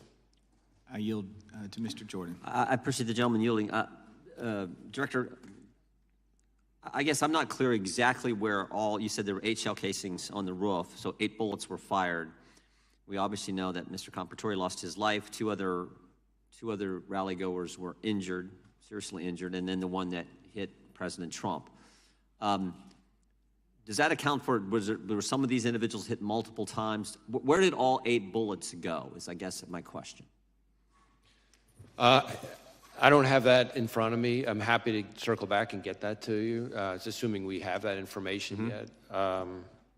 As I said, I think with respect to former President Trump, there's some question about whether or not it's a bullet or shrapnel that that hit his ear. So it's conceivable. Although, as I sit here right now, I don't know whether that bullet, in addition to causing the grazing, could have also landed somewhere else. But I believe we've accounted for all of the shots in the cartridges. So let us get that. And it's my understanding that the very first one was the one that hit the president. Is that the very first shot, or is that not accurate? I don't, as I sit here right now, I don't know the answer to that. I believe we know the answer to that. I just don't have it in front of me. Okay. Is there any chance I mean, it seems to me that this bad guy, this shooter, was focused on President Trump, but you indicated that he purchased 50 rounds of ammunition, I believe, earlier that day. Do you have any indications thus far in your investigation that in addition to going after and trying to assassinate the former president, he was also looking to do a lot more damage to other individuals? That's a hard question to answer. What I would say is I agree with you that his preparatory activity is what we've seen so far, the limited information that has been relevant and interesting about his preparatory activity does seem to be that he had settled on former President Trump as a target and this rally as his moment to try to take a shot. But in addition to the 50 rounds, of course, you have the issue of these explosive devices. Right. And so what else he may have had in mind is something that I think is very much of an open question. On the one hand, you have these explosive devices, including the one still back in his home that wasn't in quite the same stage as the one in the ones in the vehicle. But he clearly had those explosive devices for some reason. And so we're trying to figure that out. As I've said before, sometimes in these kind of situations, you find like a manifesto or something like that. It's frustrating to us, and I'm sure frustrating to you and the American people, that we haven't found anything quite like that. We'd love to have a roadmap that tells us exactly what he was thinking. We haven't found that yet. Doesn't mean we won't. We're looking all over the place, and we're going to leave no stone unturned. Thank you. A gentleman from Texas is recognized. Thank you, Mr. Chair. Thank you, Director, for being here today. I know it's been a very long day, busy day on Capitol Hill, and also I want to apologize in advance if there's any repetitive questions from me. But I have to ask, given that our sitting president resigned from the campaign on Sunday and the Secret Service Director resigned yesterday, you don't plan on resigning anytime soon, do you, sir? No, sir. Good to go. Earlier today, you told this committee that you recovered 8 bullet cartridges from the roof next to the shooter. And given that testimony, I have 2 questions for you. How many shots were fired at President Trump, and how many shots were fired in total of the entire day? I know I keep hearing 8, but were there any more that were unaccounted for? The best information I have right now is 8 shots. As to the sequence, I'm not sure I have that sitting here right now. As I said to the chairman, I'm going to go back to my team and see if we've got that nailed down yet. And if we have, I'm happy to share it with you and the rest of the committee. Please do, sir. Thank you very much for that. You also mentioned that the shooter used encrypted messages to communicate. Specifically, do you know what apps or what apps he was using to communicate, and can you confirm if he was communicating with any foreign nationals through the encrypted messages? So as to the names of the apps, I don't have that right here in front of me. As far as communicating with any foreign actors, I'll say two things. One, we haven't, as I think I've testified before, but we have not, at the moment at least, identified any accomplices or co-conspirators, foreign or domestic. So that, as to foreign contacts, of course, that's part of why we want to get access to the encrypted messages, because that might tell us whether he'd been in contact with somebody. Thank you. Let's talk about motive. I know the FBI has taken a lead role in investigating the assassination on President Trump. Your team has searched the shooter's phone, conducted countless interviews, done extensive research into his motives. As of today, July 24th, 2024, do you and your team know the motive of the shooter or have any idea on what could have driven it? Well, know and have any idea are two very different things. Okay. We do not know the motive. That is obviously one of the central questions in our investigation, and it's been very frustrating to us that a lot of the usual kind of low-hanging fruit places that we would find at have not yielded significant clues about his motive. Okay. Having said that, we have seen indications that he was interested in public figures. And that in the period around July 6th, leading up to July 13th, he does seem to have become very focused on this particular rally and former President Trump. But exactly what his thought process was in doing that, that's something that's still very much under investigation. I want to make something clear to the American people to try to help out what motive could be. And again, it's not my job to steer it, but here are some of my thoughts. I'm not sure about motive either, specifically, but I can tell you that after this assassination attempt, people on both sides have said that both parties need to tone down the rhetoric. But recently, just on Monday, in fact, President Biden called into the Harris campaign event and said that President Trump was a threat to democracy. Just take a look behind me at these photos. This is a magazine cover of the New Republic from June 2024, published just 1 month before the assassination attempt on President Trump. In a tweet explaining the cover, the New Republic said this: "Today, we at the New Republic think we can spend this election year in one of two ways. We could spend it debating whether Trump meets the 9 or 17 points that define fascism, or we could spend it saying he's damn close enough and we'd better fight. We unreservedly choose the latter course." Now, sir, I know you said that the FBI doesn't have a clear motive yet, and you've explained that, but in your professional experience as an investigator, do you think that language like this could radicalize someone to engage in political violence? I certainly understand the point of the question. What I would tell you is that, respectfully, I don't think it's appropriate for me as FBI director to be characterizing or engaging in public commentary on specific people's rhetoric, and that's because it's not that I don't understand why you're raising the question, but I'm saying that in my role, I have to be very careful to make sure we speak through our work, and we speak through our cases and our intelligence products, not the FBI director chiming in the public square on different people's political commentary. I understand. For the record, there was an assassination attempt on an American president, and I will be asking these same questions even if it were President Biden. And my message to the American people is that we need to do better. I yield back the rest of my time, and thank you for being here, sir. I know it's been a very long day. Gentleman yields back. Gentleman from South Carolina is recognized. Thank you, Chairman, and thank you, Director, for being here. It's refreshing. I was in the oversight hearing earlier this week, and although we don't have an idea on everything, your ability to come in here and actually give way more than Director Cheadle ever did is somewhat refreshing. You saw some pretty bipartisan frustrations exhibited in that particular hearing. I'm sure you've seen part of it. I want to follow up on a couple of lines of questions that I had with Director Cheadle that she actually answered, which was remarkable. One, she had indicated that Secret Service at the Trump rally did not have any radio recordings. Is that, in your investigation, is that accurate?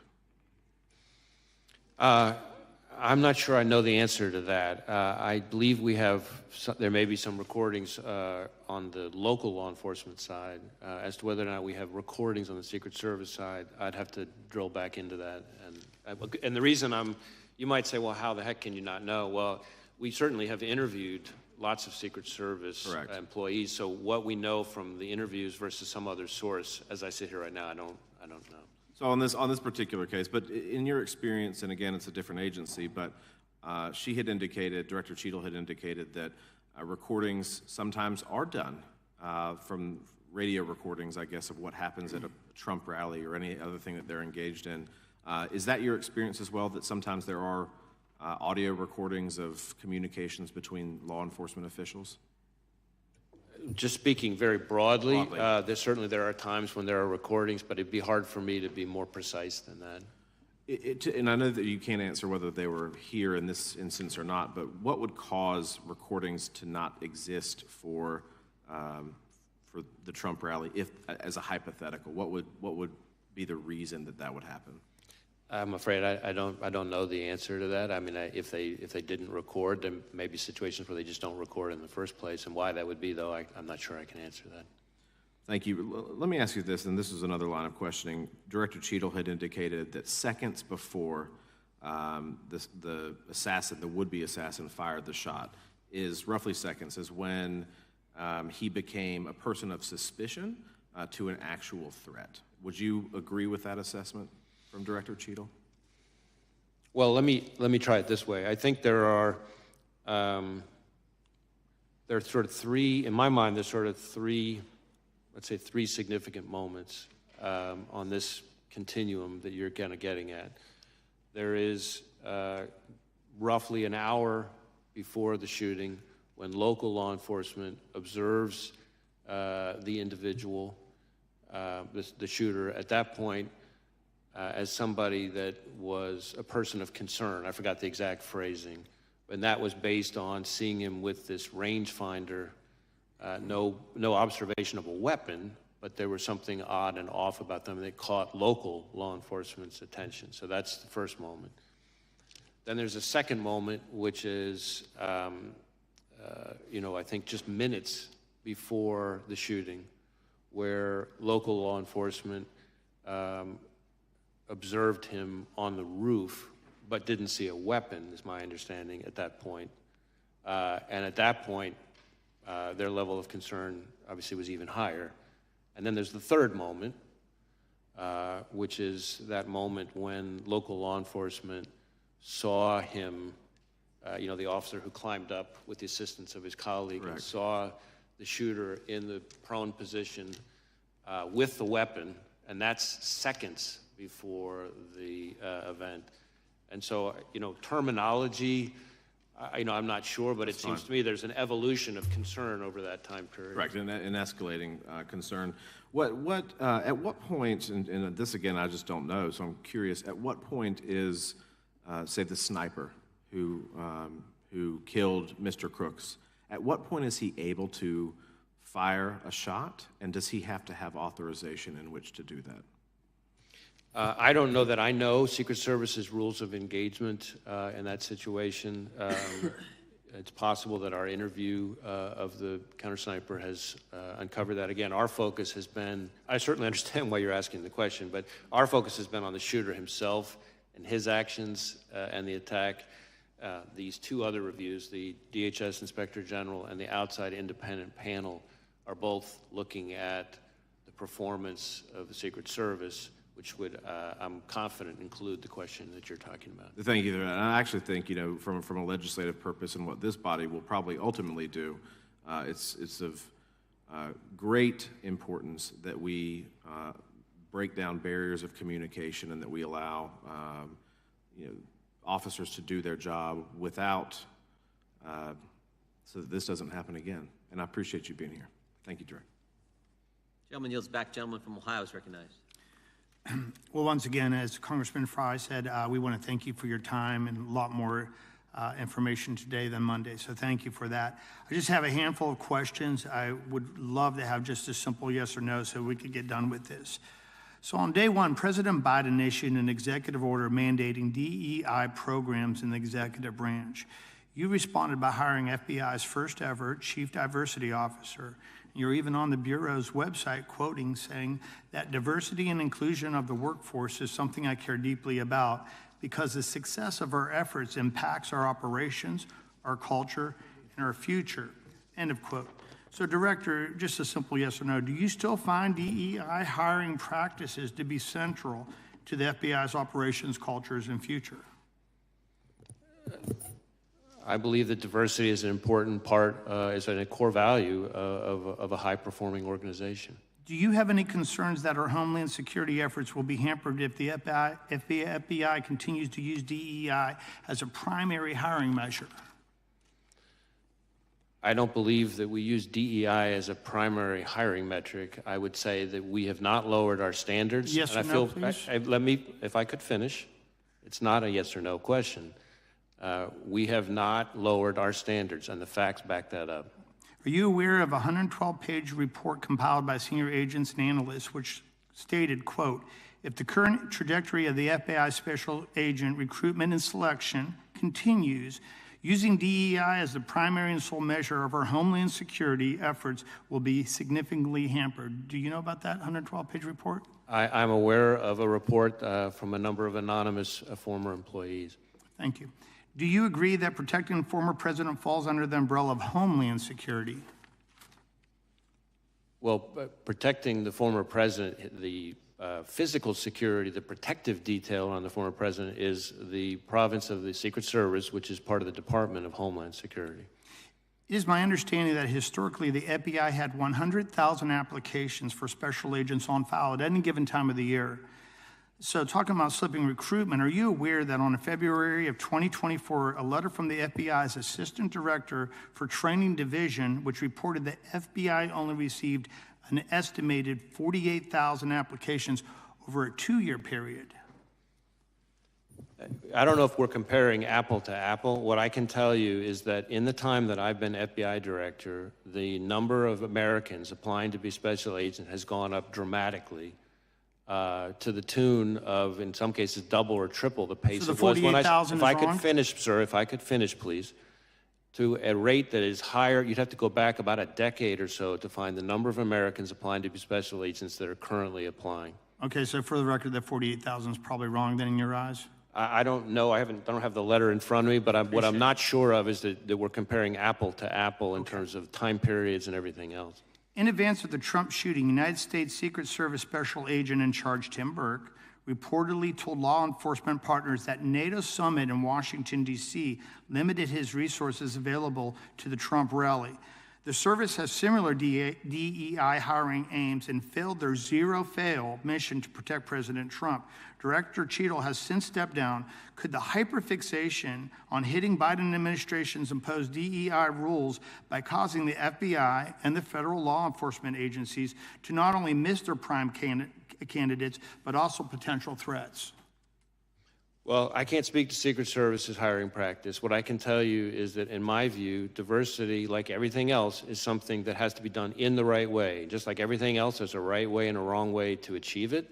I think we can and have achieved improvements in diversity and, at the same time, not lowered our standards. And I think part of the reason we've been able to do that is because of the encouraging increase in the number of Americans applying to be special agents. The investigation into the planting of pipe bombs at the RNC and DNC headquarters has been going on for over 3.5 years and will soon have lasted longer than the Biden presidency. I look forward to you proving yourselves, because we haven't received any update right now on the Trump shooting since July 15th, and the people really need that. Can the public expect a more transparent and timely investigation into the attempted assassination of former President Trump? I've been testifying here all day about the investigation into attempted assassination of former President Trump, and we've done multiple briefings, and I've answered multiple questions. And we appreciate that, because, okay, like that's I what said, you it's a were lot. asking. Well, it just seems like there hasn't been a press conference to the people to go through all the different details that were already presented today. And I'll just leave you with one final question. The government is not doing their job. Do you feel, as the director, that perhaps, like, not only the FBI, but the Secret Service needs to have a complete reconstruction? Or do you think it's still put together the way that could best do its job? The FBI that I see every single day, having visited all 56 of our field offices at least twice, many of them 3 times, the FBI that I see engaging with state and local law enforcement from all 50 states, that I hear about from prosecutors, judges, business leaders, community leaders, foreign partners, is an FBI that is respected, trusted, appreciated, and that is there for people when they need them the most. And that is the FBI that I see, and I'm very proud to be a part of them. Any comment on the other agencies? No, I'm not going to comment on other agencies. Appreciate your time, sir. Yield back to the chair. Gentleman yields back. Director, I have just a couple quick questions, but I want to give to the ranking member a chance to say some remarks or questions, and then we'll be done. Thank you, Mr. Chair. First, I'd like to say, as somebody, when I grew up, I watched The Untouchables, and I think Elliot Ness would be proud of you. I don't know about J. Edgar Hoover, but Elliot Ness for sure. Let me ask you this. In Memphis, you put Memphis and Nashville's FBI together, kind of consolidated, and in one office. And I know you've worked with our U.S. Attorney and others to work on our crime situation there, and it's gotten better. But is this change in the FBI relationship there where we're not going to have an office necessarily? Tell me how that's going to affect Memphis. So I want to be very clear. We're not leaving Memphis. What we are doing is... Nobody should leave Memphis. In fact, most of the songs are about people going to Memphis. We are... They leave Nashville. They go to Memphis. Recognizing population growth and the threat environment, we have instead taken, if you look across the state, instead of having 2 field offices in Knoxville and Memphis, we're creating a Tennessee division headquartered in the middle in Nashville. But we are keeping the offices in Knoxville and Memphis. And in fact, when it comes to Memphis specifically, not only will it not result in any decrease in the number of agents there to work, actually, strange as it might sound, it's going to allow us to increase the number of agents who will be assigned to the Memphis office, including to tackle things like violent crime, which I know is of huge concern. And the reason for that is really the effect of this reorganization is to be able to reduce administrative roles that will be more consolidated in the middle in Nashville, but it'll allow us to increase the operational roles, the agent roles, the number of them in Memphis. So I think not only are we not leaving Memphis, we're actually increasing our investigative presence in Memphis as part of this, and we're going to be able to continue to collaborate closely with our great partners there without skipping a beat. Thank you. That's reassuring. One of the questions was asked over here was about previous assassination attempts on presidents. And obviously, I know you're a lot younger than me, but you probably did. Did you ever watch The Untouchables? I have watched it. Yes. They had one of the programs was on Mayor Cermak. You know Mayor Cermak? I'm sorry, I couldn't hear you. Mayor Cermak. Do you know who he was? I do not. He was the mayor of Chicago. And in February of 1933, there was an assassination attempt on Franklin Roosevelt in Miami, Florida. And Mayor Cermak, C-E-R-M-A-K, was killed and said, "I'm glad it was me and not you." Allegedly, he said that. But anyway, that was an attempt, and it failed, and that was Untouchables brought it into my consciousness. Thank you for your work. I appreciate it very much, and I appreciate you're not looking into changing our Democratic nominee. That's something we normally do. Thank you. Director, I'm still not clear in my mind. When did the counter snipers, the good guys, when did they first get eyes on the bad guy, the would-be assassin, on the roof of the AGR building? I'm not certain, but I'll take my best effort here. I'm sorry to interrupt, but yeah. Did they have eyes on him before the local law enforcement was looking up on the roof and engaged with the bad guy shooter?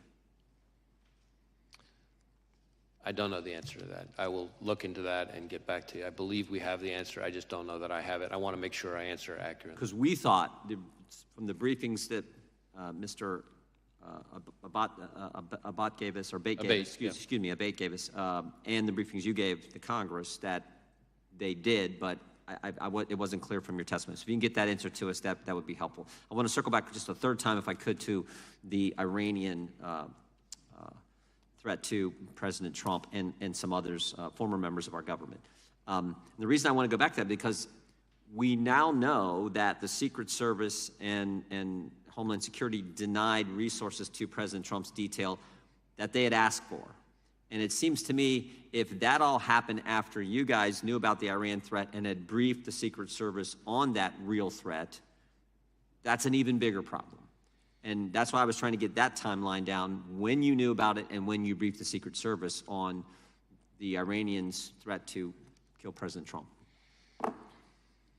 So again, I really want to be careful to both be accurate, but also not to kind of stray into any kind of classified information or confirm the existence of classified information. So let me see if there's a way for us to get back to you on that question. I understand why you're asking.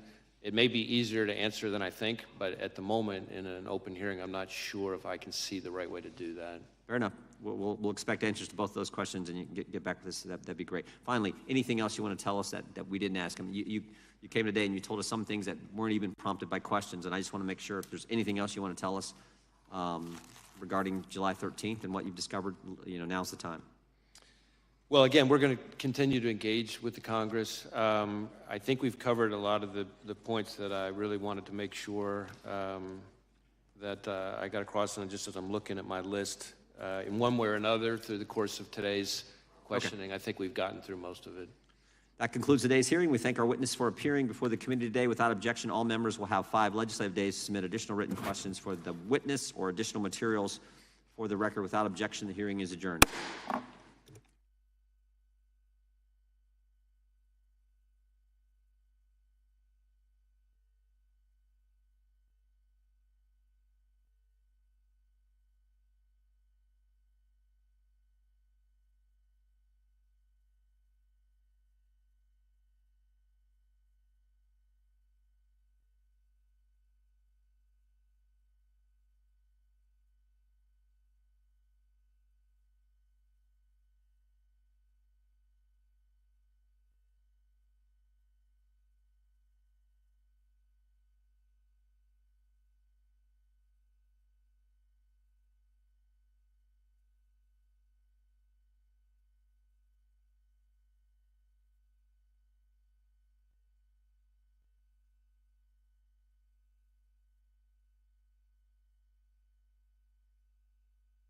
Meet Asana, a work management platform that helps companies get more done and save more time. Teams can stay connected while they track updates and visualize timelines. Asana, a smarter way to work. Try it for free today at asana.com. Wilson and Leon Beal are here at the library ahead of their show at Arlington's Regent Theater called Boston's Best Divas of Soul. And later in the show, our favorite satirist, Andy Borowitz, is back with a newly launched Borowitz Report. All that ahead, Boston Public Radio 89.7 GBH.